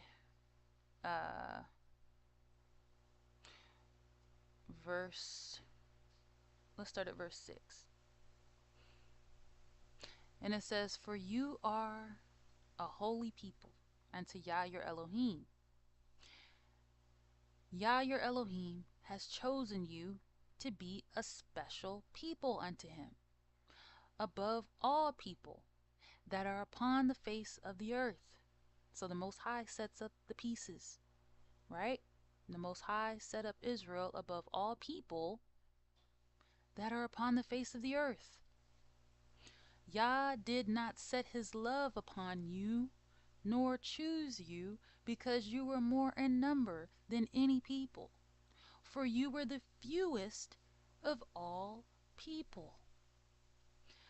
So we're not talking about the 1% wicked elites of today, right? But you see, this is the Most High's MO. The Most High will choose a few to rule over the many.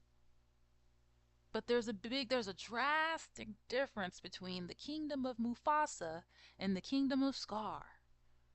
A drastic difference, right?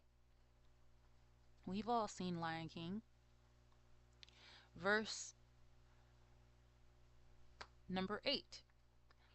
But because YAH loved you, and because he would keep the oath which he had swore unto your fathers, has YAH brought you out with a mighty hand, and redeemed you out of the house of bondmen, from the hand of Pharaoh, king of Egypt. So you see, this is a recurring theme. It's all about when the Most High released us from bondage. And we're going through the same thing today. People are tired of bondage, right? Israel, we've been in bondage 400 plus years. And we've had people joining us in bondage. They've been joining us in the shackles, the everyday hustle and bustle of life. And it's like, this is what we call it. But is this really life? Are we really living? Or are we just surviving, right? Verse 9. Know therefore that YAH your Elohim, he is Elohim, he is God, the faithful Elohim, faithful. The Most High is faithful, which keeps covenant and mercy with them that love him. and keep his commandments to 1,000 generations. Wow, the Most High is merciful. Verse 10, and repays them that hate him to their face, to destroy them. He will not be slack to him that hates him. He will repay him to his face. So, if you want to meet your maker that way, you will have to give up something, right? Verse 10, you shall therefore keep the commandments and the statutes and the judgments, which I command you this day, to do them. Wherefore, it shall come to pass, if you hearken to these judgments, and keep and do them, that YAH your Elohim shall keep unto you the covenant and the mercy which he sware unto your fathers. And you're going to see where the Most High actively is making that covenant, that bond with our forefathers. We're going to read that as well. But let's read verse 13. And he will love you and bless you and multiply you. He will also bless the fruit of your womb. These are all the blessings that you get for keeping the laws of the Creator, okay? For living the right way. These are all the blessings that you get. Humans. The Most High, he will love you, bless you, and multiply you. He will also bless the fruit of your womb and the fruit of your land, your corn and your wine and your oil and the increase of your kine and the flocks of your sheep and the land which he sware unto your fathers to give you. Verse 14, you shall be blessed above all people. There shall not be male or female barren among you or among your cattle. So that means ain't gonna be no child-free women. Okay? Y'all gonna have some babies. Alright? Y'all gonna have some babies. Right? There's not gonna be no barren women. Verse 15, and YAH will take away from you all sickness, and will put none of the evil diseases of Egypt which you know upon you, but will lay them upon all them that hate you. So if you want to continue being MAGA, go on right ahead. Go on right ahead and be MAGA.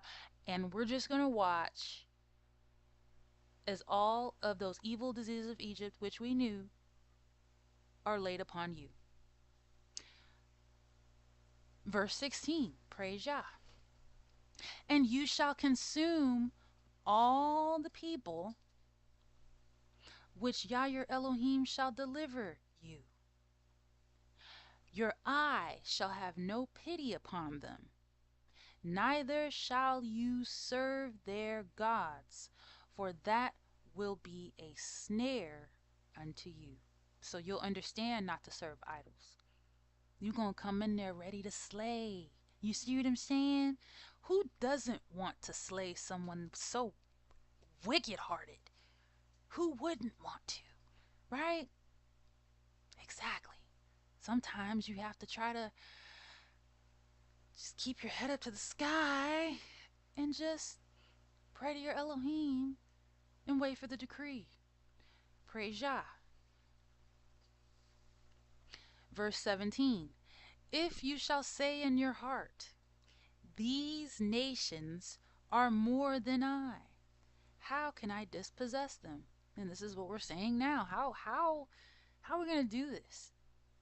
There's more than us. Well, you shall not be afraid of them. Verse 18, but shall well remember what YAH your Elohim did unto Pharaoh and unto all Egypt. See, this is why the Most High gives you your history. Because the Most High wants you to remember. Remember who you are. Remember, right? We're in Egypt part 2. Trump is definitely Pharaoh. Wake up. Verse 19. The great temptations which your eyes saw, and the signs, and the wonders, and the mighty hand, and the stretched out arm, whereby YAH your Elohim brought you out.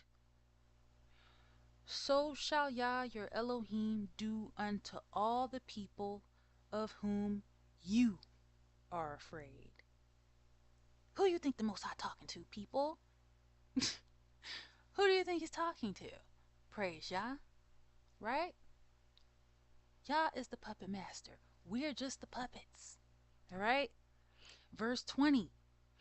Moreover, YAH your Elohim will send the hornet among them, until they that are left and they hide themselves from you, be destroyed.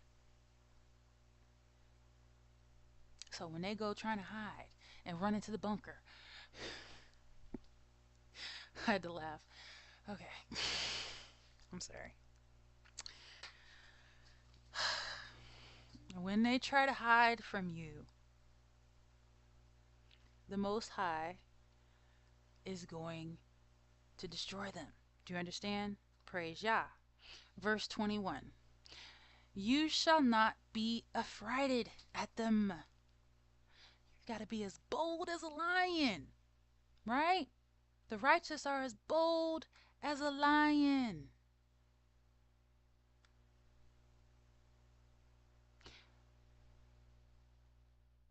For YAH your Elohim is among you, a mighty Elohim and terrible. Verse 22. And YAH your Elohim will put out those nations before you by little and little. You may not consume them at once, lest the beasts of the field increase upon you. So you're going to just a little bit at a time, because you remember we're working with the ecosystem here. We're working with the ecosystem, so that's even merciful to them. They can be like, you know what? I've been seeing us dwindle. Our body count's getting pretty low here. Our seed's not really spreading like it used to. I think I want to join the other side. I think I might want to join them. I don't know. Right? Any logical person with common sense, as they say. Right? Verse 23. But YAH your Elohim shall deliver them unto you, and shall destroy them with a mighty destruction, until they be destroyed. Verse 24. And he shall deliver their kings into your hand, and you shall destroy their name from under heaven. There shall no man be able to stand before you until you have destroyed them. The graven images of their gods shall you burn with fire. You shall not desire the silver or gold that is on them, nor take it unto you, lest you be snared therein. For it is an abomination to YAH your Elohim. Neither shall you bring an abomination into your house, lest you be a cursed thing like it. But you shall utterly detest it, and you shall utterly abhor it, for it is a cursed thing. So don't be trying to take all their stuff, their possessions don't be trying to take their little jewelry and all that stuff. It's an abomination. You shall hate it. You shall abhor it. It's an unclean thing. It's got blood on it anyways. It's got a lot of blood. Blood of our ancestors, blood of our people um, over in Africa. And some of even our brothers and sisters, our Hamitic brothers and sisters as well. Their blood, right? The blood of people even in Asia. Their blood. You don't need the indigenous people's blood. Like, don't take their accursed things, okay? It's unclean. You don't want it. You don't want that stuff. It's been on them. You don't want to touch it. All right. Verse, I think I finished that up. So, mind you, all of this, praise Yah, all of this stems from keeping the Most High's law. Most High wants you to understand all of the blessings that will come upon you when you keep the Most High's law. And all you got to really do is go to chapter 28 of Deuteronomy, verses 1 through 14, and you'll see the blessings of Yah for keeping the Most High's laws, statutes, commandments, judgments, and testimonies. Right? You will see that. Let's go to Genesis chapter 26.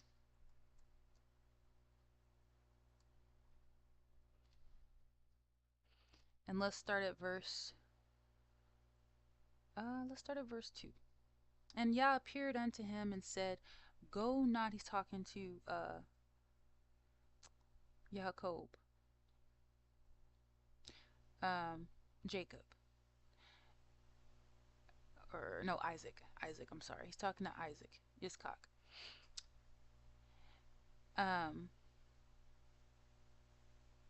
Well, let me go to the top. Let me see. Who was this? Was it Yitzchak that he was talking to? And Yah appeared unto him. Yeah, he's talking to Isaac. Okay. I'm sorry, y'all. I didn't want to have to.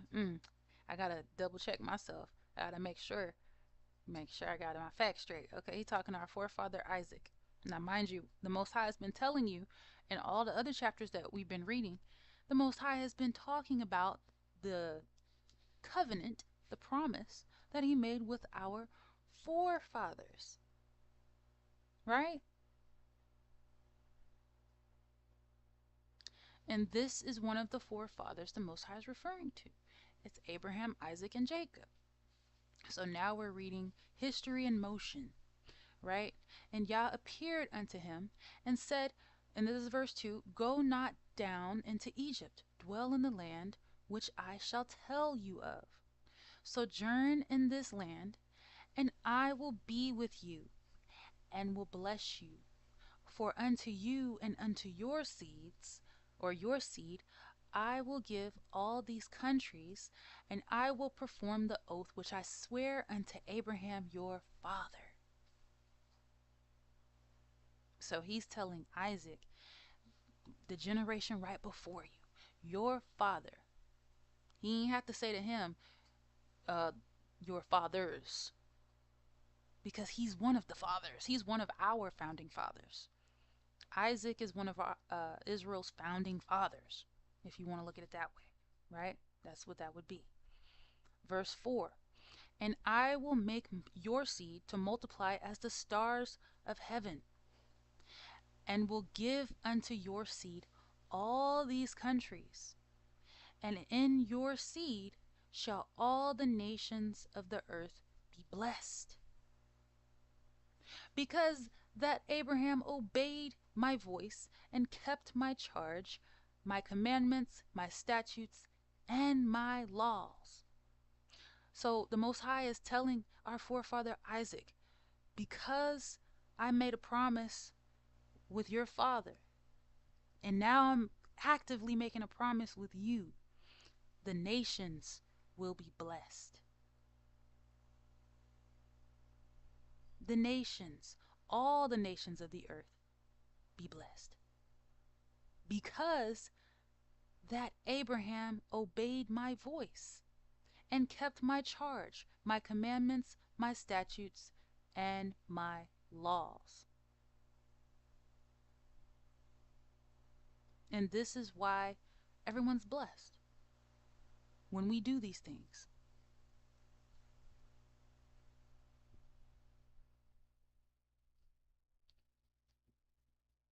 That's just one example of one of our forefathers. Let's move to Exodus 15. Let's see what else the laws are good for, because we see it's good for the nations of the earth and blessing the world. So now let's go to Exodus 15, and let's go down to verse 25. And it says, "And he cried unto Yah, and Yah showed him a tree, which when he had cast into the waters were made sweet. There he made for them a statute and an ordinance, and there he proved them." This is the wilderness, right? "And said, If you will diligently hearken to the voice of Yah your Elohim, and will do that which is right in his sight, and will give ear to his commandments, and keep all his statutes, I will put none of these diseases upon you, which I have brought upon the Egyptians. For I am Yah that heals you." So if you want healing, you need to keep these commandments. You need to keep all his statutes. This is how we heal. So it's not only a blessing for the nations, but it's a healing for all. It's a healing, right? And then we go to Leviticus 26. We probably just gonna have to read through this one.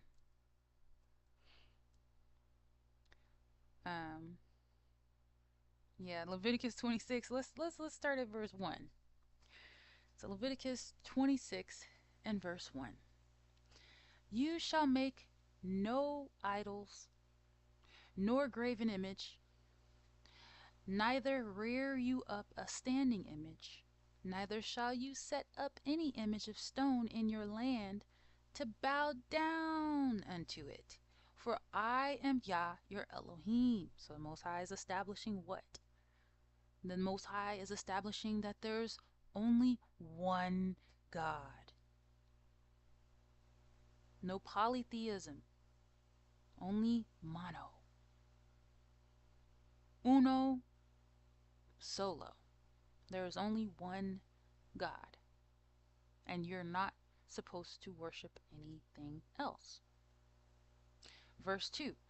"You shall keep my Sabbaths and reverence my sanctuary." This is really hard for a lot of people.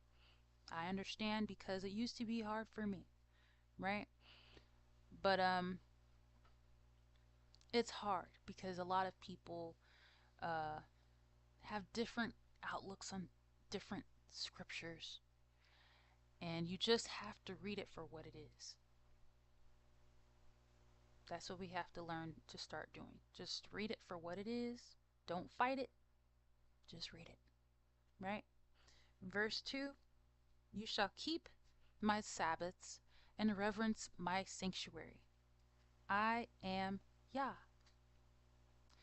If you walk in my statutes and keep my commandments and do them, then I will give you rain in due season, and the land shall yield her increase, and the trees of the field shall yield their fruit." So again, we're working in this Mother Nature is what a lot of people like to call it, but the ecosystem, right? We're working with the ecosystem. We are one with nature, one with the earth. We're in sync with the earth when we follow the Creator's commandments, when we walk in the Creator's statutes. We should be walking testimonies, right? Verse 5. And your threshing shall reach unto the vintage, and the vintage shall reach unto the sowing time.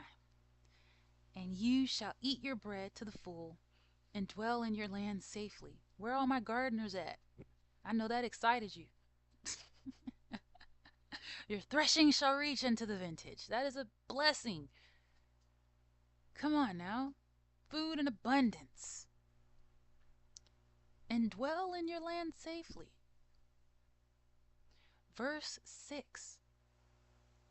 And I will give peace in the land, and you shall lie down, and none shall make you afraid. And I will rid evil beasts out of your land, neither shall the sword go through your land. So the Most High is bringing peace on earth. This is how we keep peace on the earth. Verse 7, and no wars and all of that. People just want to sit around and eat fruit all day, right? That's what people want to do. You can do that, but you have to keep the laws of YAH, right? Verse 7. And you shall chase your enemies, and they shall fall before you by the sword. And 5 of you shall chase 100, and 100 of you shall chase, or shall put 10,000 to flight, and your enemies shall fall before you by the sword. So you don't have to worry about your numbers, because I know some of us are worried about that. Your numbers don't mean a thing. Numbers don't mean anything when it comes to the Creator. You can have one parasite kill you.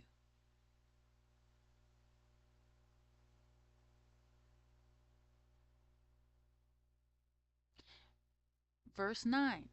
For I will have respect unto you, and make you fruitful, and multiply you, and establish my covenant with you. So the Most High tells you he's going to have to respect unto you. Wow. Your Creator actually said that. And people want to say this is just a cruel God. This is a God that he done said he'll love you, he'll be jealous for you, delight in you, have respect upon you, like bless you. What more do you want from your Creator? What more could you ask for, right?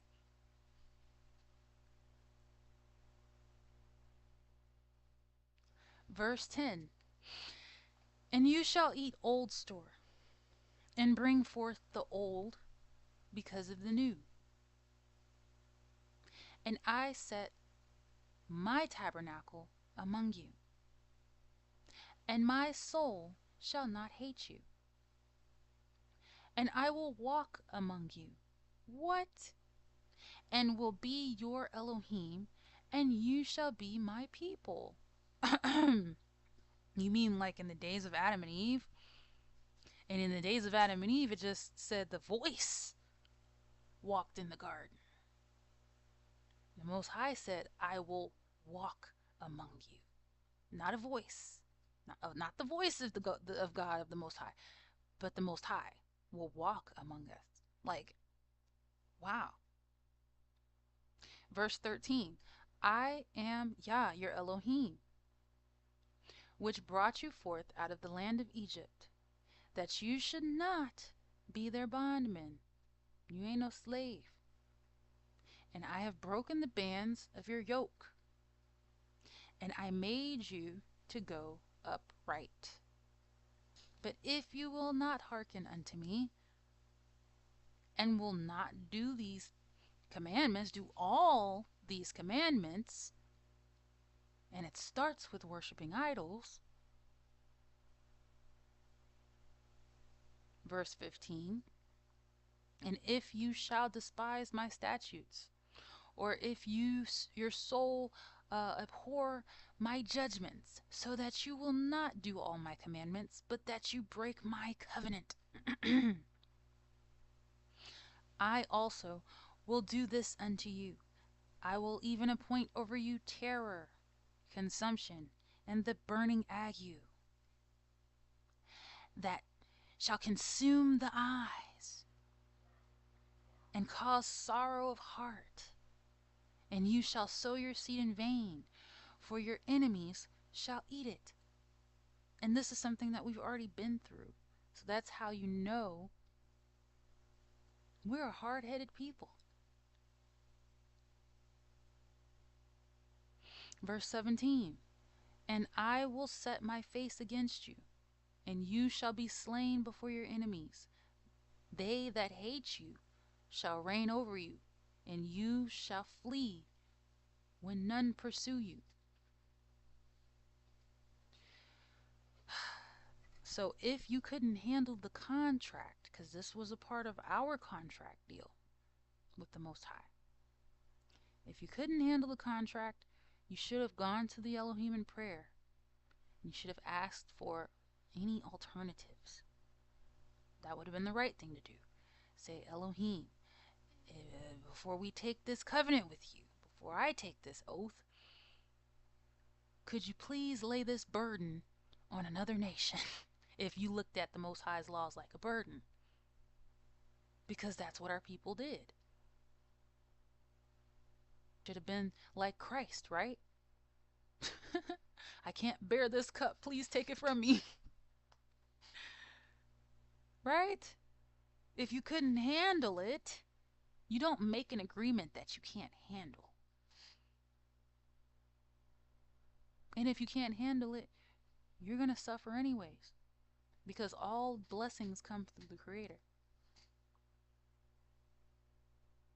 All blessings come through the Creator. And there's only blessing and cursing.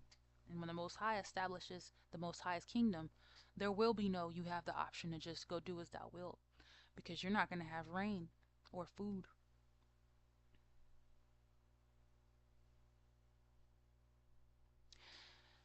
Verse 18. And if you will not yet for all this hearken unto me, then I will punish you 7 times more for your sins. So the Most High was merciful. He gave you another chance. The Most High warns you again, if you don't listen this time, I'm going to punish you 7 times more for your sins. And I will break the pride of your power. And I will make your heaven as iron, and your earth as brass. And your strength shall be spent in vain. For your land shall not yield her increase, neither shall the trees of the land yield their fruits. Now I like to think that the generation that we're living in today, because I know you're always going to have some dum-dums. You're always going to have some dum-dums. But for the most, I'm not going to say most, but I'd like to think that we have people that have more knowledge now. There's an abundance of knowledge. They say we're in the age of knowledge, right? I'd like to think that there are people that have enough knowledge to understand right from wrong now, good from evil, and would like to use their knowledge to the best of their ability. We're smart people, right? Our ancestors, not so much. We love our people, of course. You love your ancestors, of course. But we are a different generation, so we have to live right now. We can't live in the past. We do need to live right now and for the future.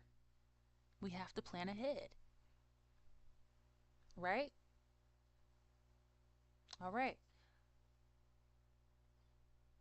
Verse 21.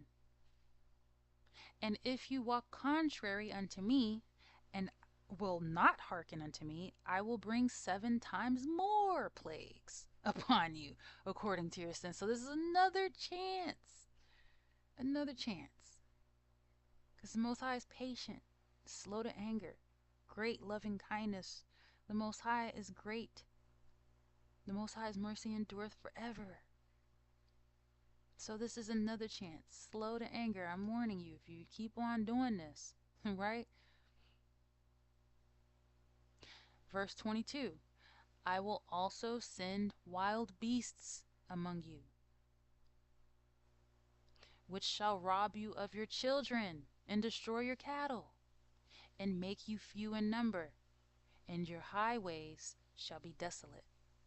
Because the last thing I would think the Most High would want to see is more of your children growing up to do the same thing that you're doing. You're tempting the Most High to exterminate you completely. Right? Verse 23. And if you will not be reformed by me, by these things, but will walk contrary unto me, then will I also walk contrary unto you, and will punish you yet 7 times for your sins. So it sounds like God, what people like to call God, has a lot of patience for us. The Most High has a lot of patience for people. Of course, that makes sense. He created you. Okay, but doesn't mean the Most High won't make modifications to the earth and what's happening on it.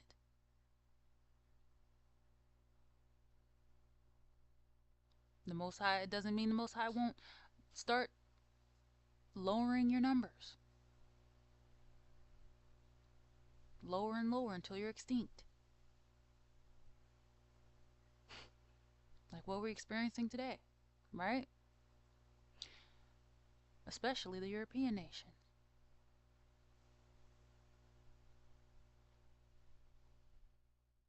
Verse 25.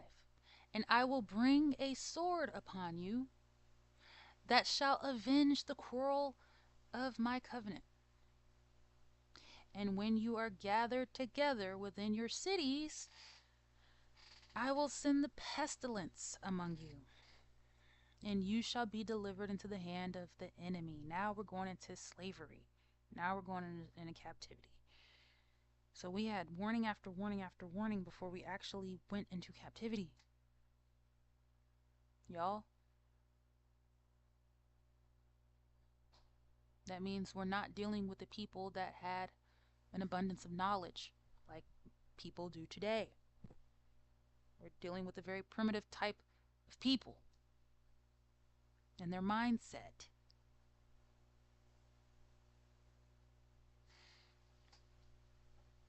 That's not something you want to follow. We don't want to go backwards. We want to go forwards.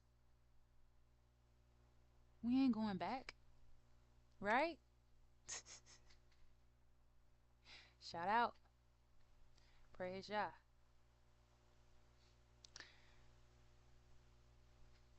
Shout out to Kamala Harris. She did her thing. She really did. Praise YAH.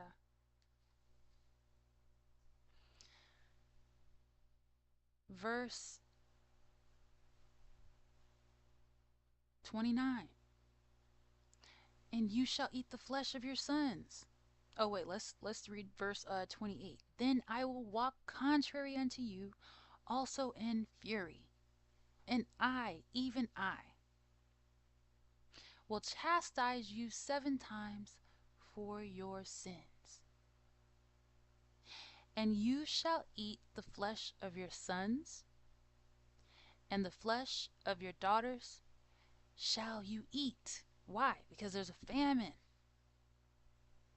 And of course, that's not your first thing to, your first instinct is not to eat your child when you're starving, but when you're in a primitive mindset, it might be.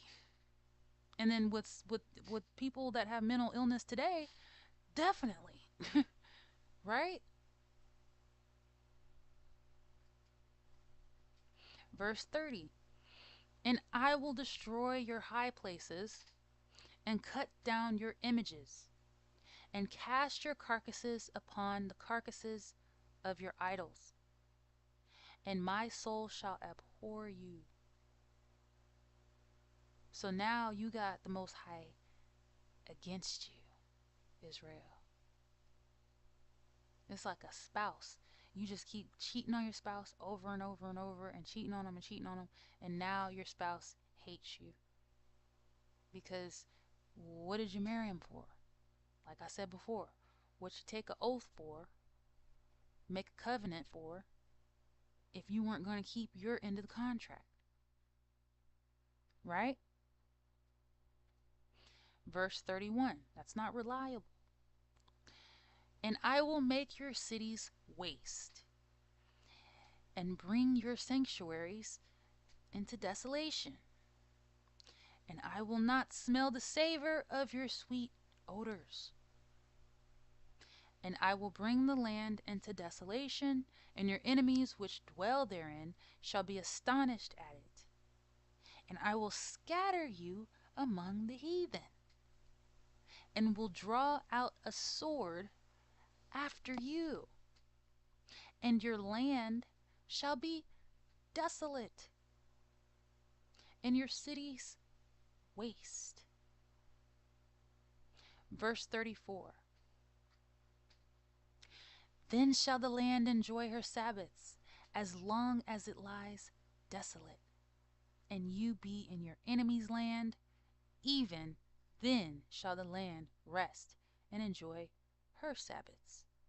As long as it lies desolate, it shall rest, because it did not rest in your Sabbaths when you dwelt upon it.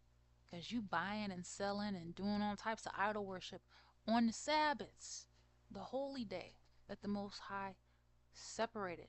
We talked about in Genesis 1. That's a holy day that was sanctified. By the Most High was sanctified. And we weren't resting in the Sabbath on the land. Well, now the land truly gets to rest. Right? Because we're not defiling it. The people who made the covenant with the Creator.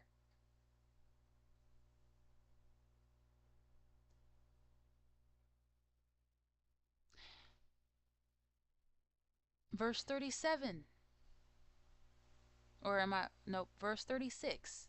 And upon them that are left alive of you, I will send a faintness into their hearts and the lands of their enemies, and the sound of a shaken leaf shall chase them, and they shall flee as fleeing from a sword, and they shall fall when none pursues. And this is the time that you see when the white supremacists had fun with you.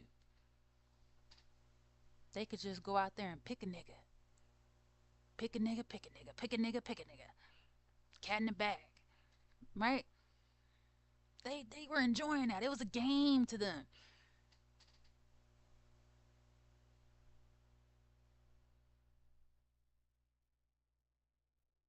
We fled from them. We were afraid. Again, this is not our generation. This is another generation. These are our ancestors. It's another point in time.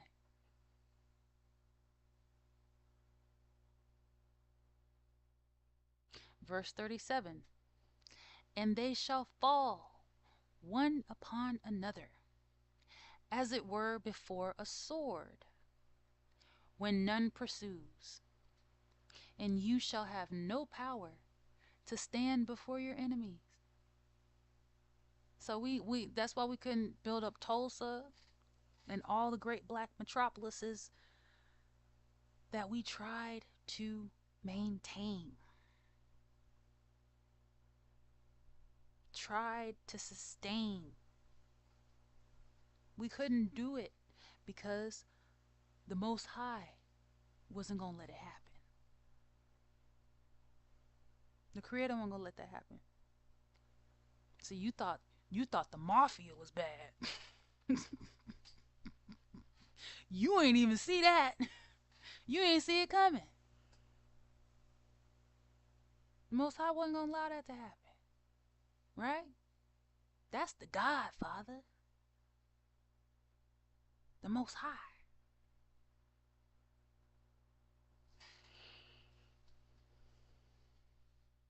Praise Yah.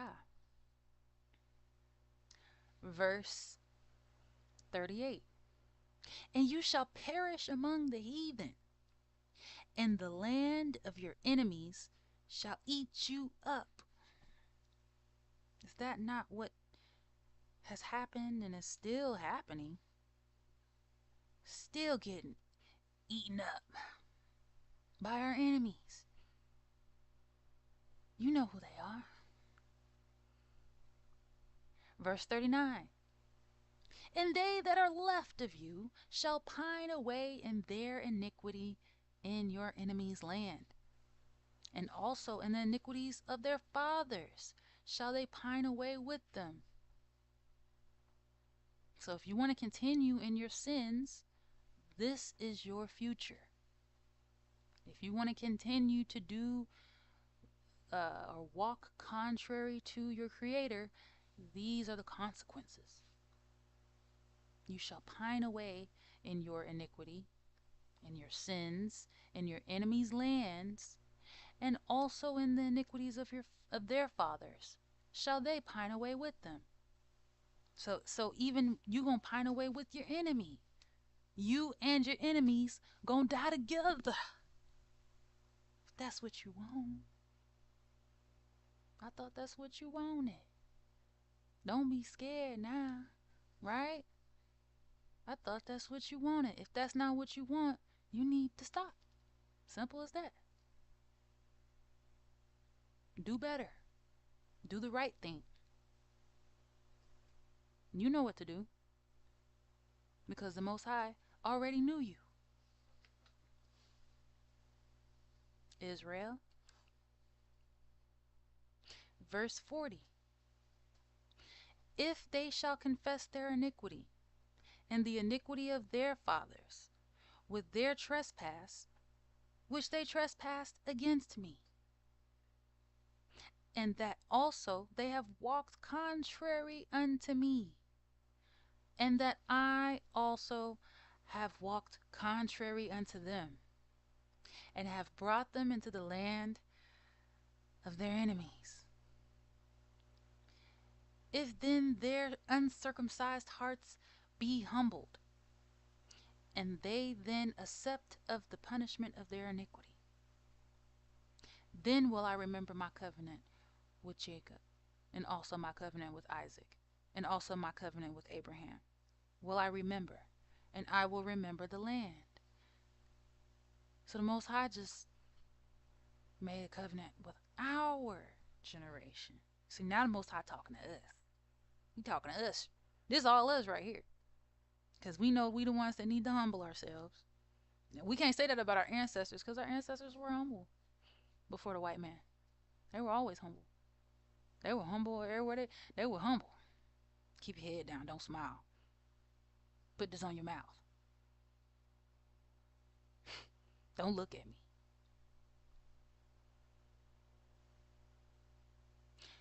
But now we've gotten haughtier. Just like in the days of old, our ancient ancestors. The Most High is telling us right here. So we know he's not talking to our ancient ancestors because our ancient ancestors were in the land. He's talking to a people that have been vomited out of the land at this point because he has to remember the covenant and remember the land. We're not in the land at this point. So this is all about us. Understand when you're reading things in context, Israel. If they shall confess their iniquity, this is the Most High said in verse 40, and the iniquity of their fathers, not calling on their ancestors, but confess the iniquity of your ancestors. Let's try doing that. Confess the iniquity, your iniquities, and the iniquity of your fathers with their trespass, which they have trespassed against me. And that also they have walked contrary unto me. And the Most High even humbled himself and said, then, and I, in verse 41, and that I also have walked contrary unto them. So the Most High is not just putting it all on you either. I mean, it's all on you. It is. You need to take accountability. It's on us. But the Most High is also saying, also include the Most High in that. That the Most High has also walked contrary to you. The Most High didn't have to say that. You know that, right? The Most High ain't been answering your prayers on purpose. And that I also have walked contrary unto them, and have brought them into the land of their enemies. If then their uncircumcised hearts be humbled, so humble yourself, admit when you're wrong, practice that.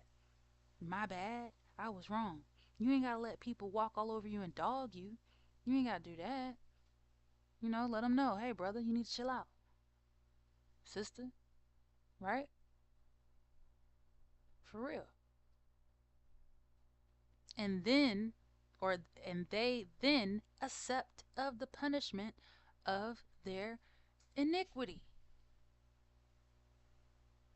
Then will I remember my covenant with Jacob, and also my covenant with Isaac, and also my covenant with Abraham will I remember, and I will remember the land. So then the Most High is going to heal the land. And in verse 43 it says, the land also shall be left of them, and shall enjoy her Sabbaths, and while she lies desolate without them, and they shall accept of the punishment of their iniquity, because they despise my judgments, and because their soul hated my statutes. People act like they hate the Most High's laws.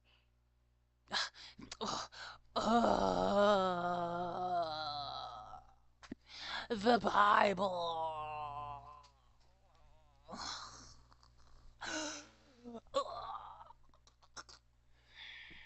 That's how our people act towards the Most High's law, the Creator's law. Like, can you hear yourself? Can you see yourself? That looks foolish. It looks like a bad little child.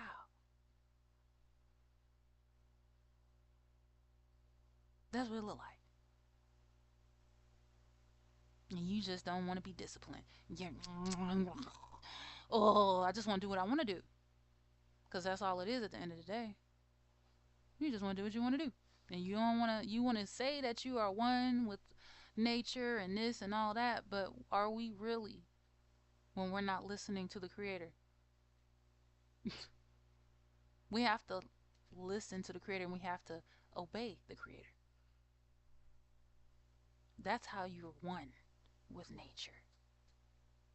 That's how we can all be connected as one. In other words, you have the world like we have it today. Chaos, dysfunction, disorder. Everything is out of order.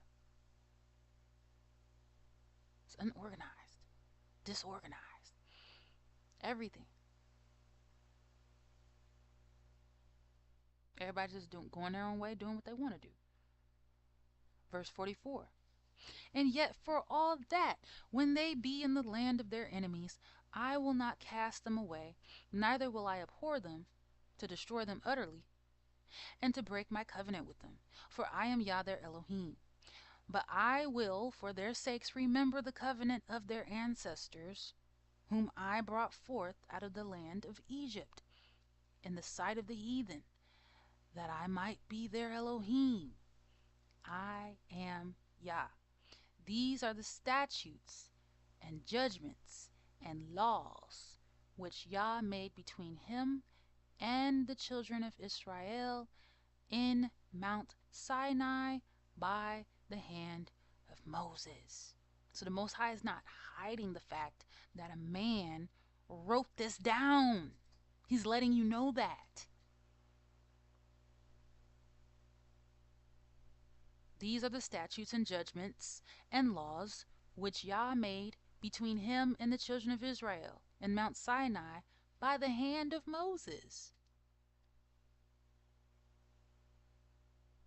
He lets you know that. So there's no need to, oh, a man wrote that. Oh, you really think God wrote that? Do you really think God wrote that? That means that you did not read it.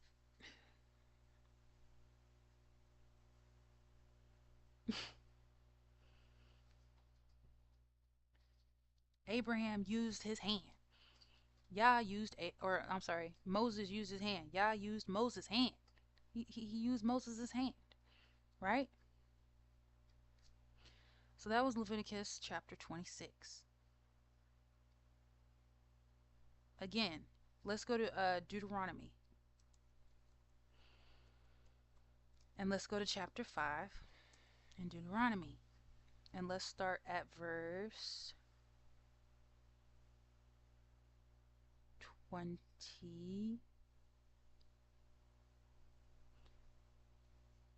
28. It says, "And Yah heard the voice of your words, when you spake unto me, and Yah said unto me, I have heard the voice of the words of this people, which they have spoken unto you. They have well said all that they have spoken. Oh, that there were such a heart in them, that they would fear me, and keep all my commandments always, and it might be well with them, and with their children forever." The Most High is letting you know you got the manual right there, the playbook, the blueprint. You have it. It's all right there in your hands. It's right there. And then you choose to do evil with your hands, but you can always choose to do right. It's right there. And the Most High said, it's well with you and with your children. It's not for the Most High's good. Again, it's for your good. It's for our good. Do you understand? It's for us. The Most High don't need laws. You think the Most High needs laws? The Most High is the only one above the law. Come on. The Most High created the laws. Now let's go to a verse that shows you of a way to physically remember to keep the laws. Let's go to Numbers chapter 15. And let's go down to verse 38.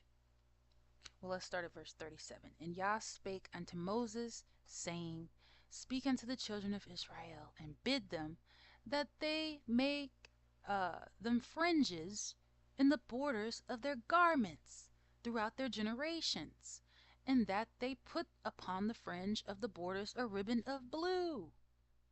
And it shall be unto you for a fringe, that you may look upon it, and remember all the commandments of Yah, and do them, and that you seek not after your own heart and your own eyes, after which you used to go a whoring, that you may remember and do all my commandments, and be holy unto your Elohim.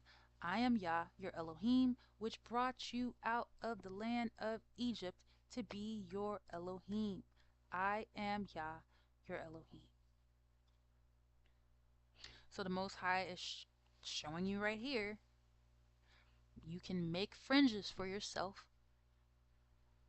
And as Israel, we're supposed to have fringes for ourselves, to look upon, to remember, to keep the commandments and do them, right? When you're out and about, so you don't always get yourself in some mess. You look upon those fringes, you remember your Elohim, right? You remember, that's what I got these for. Yeah. That's your reminder. Right? A physical reminder.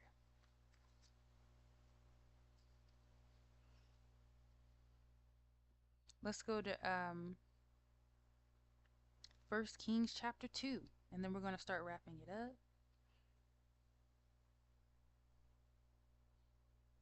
Okay.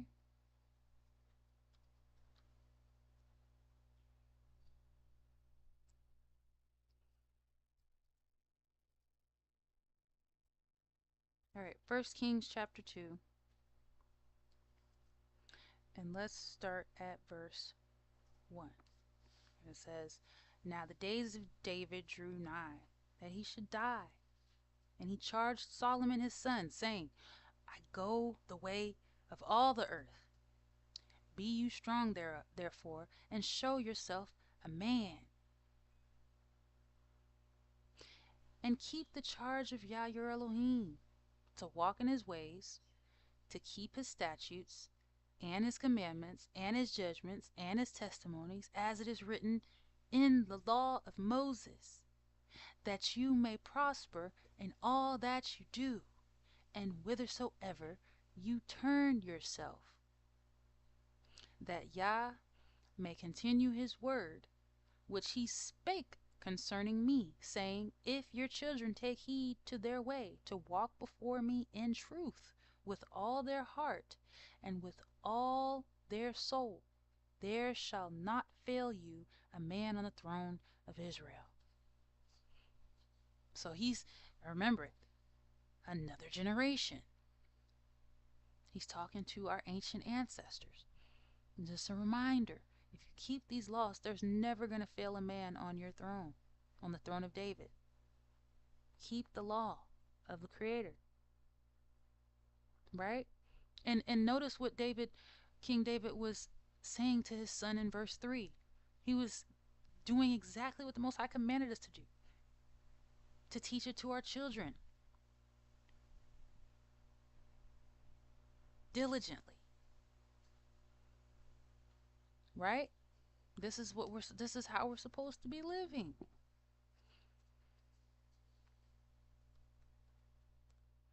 But I hope,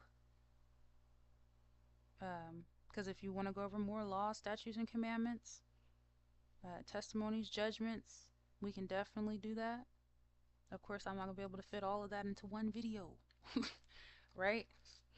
So we can work on that. Praise YAH. I hope that helped Brother Michael Belcher understand a little better, and anyone else as well that needed some clarity on why it is so important that we follow the laws of our Creator, right? So love you all. I hope that you all do the right thing, stay out of trouble, and peace out.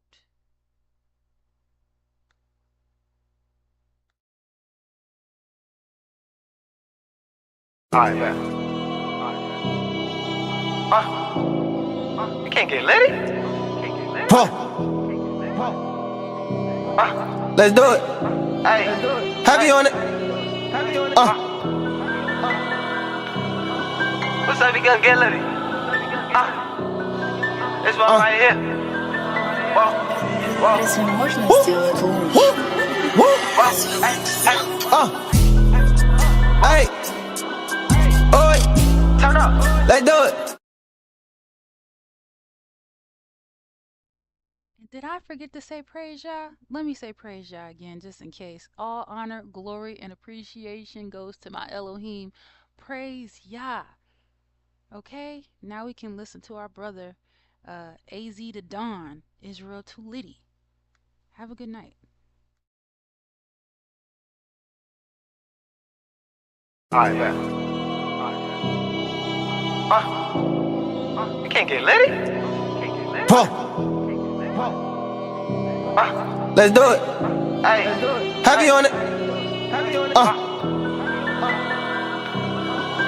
up, you gonna get ready? This one right here. Whoa. It's emotional still cool. Hey, oi, Turn up. let's do it. Heavy on it, Turn up for la. ha, Turn up yeah. for ya. Hey. Turn up for ya. It's your facility across the border for the most, how you know I'ma ride. First I'ma hit cool, then I jump, then I'ma hit cool when I slide. We got the kings and the queens, so the nations they know what that mean. That we bring the light to the world, we gon' shine like the pearl, we be making the green. It's your facility across the border for the most, how you know I'ma ride. First I'ma hit cool, then I duck, then I'ma hit cool when I slide. We got the kings and the queens, so the nations they know what that mean. That we bring the light to the world, we gon' shine like the pearl, we be making the cream. They know that my nation gon' rise, so they try keep it back, then I out with the Mars. Stop all that frontin', you know you buggin', cause you know that my people is wise. Whoa. I'm on the go, so the time when we on perm with the post. Like, oi, my people, them let's be making that noise. Israel forever. Tanaka's with me, man, they keep me together. Focus on making my nation get better. Protecting them, they can't afford to just let her. They gon' get a chance to see. Open your eyes, I just hope you believe. Back out with the sneakers, I can't get them creasing. Move to floor, let's see the drip at the feast. It's just solidity across the border for the most, how you know I'ma ride. First I'ma hit cool, then I duck, then I'ma hit cool when I slide. We got the kings and the queens, so the nations they know what that mean. That we bring the light to the world, we gon' shine like the pearl, we be making the green. It's your solidity across the border for the most, how you know I'ma ride. First I'ma hit cool, then I duck, then I'ma hit cool when I slide. We got the kings and the queens, so the nations they know what that mean. That we bring the light to the world, we gon' shine like the pearl, we be making the green. We never falling off. We never falling off. This our name. We got Israel on our back. We taking it up all the way. Let's get it. I'm Shimon in these nations, tell love become with me. Precede my people till my time is up 50. Give it to God. Sometimes y'all you see we taking charge. Well, I'm leading them far. Steady studying, we stay up the par. Splitting these seas. The sun just staying if I tell them to freeze. I ain't giving them ease, cause that pressure gon' bring out the best you believe. Focused on making the team. Can't get cut off cause that ain't part of the dream. Y'all my redeemer, my rock. Stay for the course until my body get dropped. Y'all my redeemer, my rock. Stay for the course until my body get dropped. Yeah.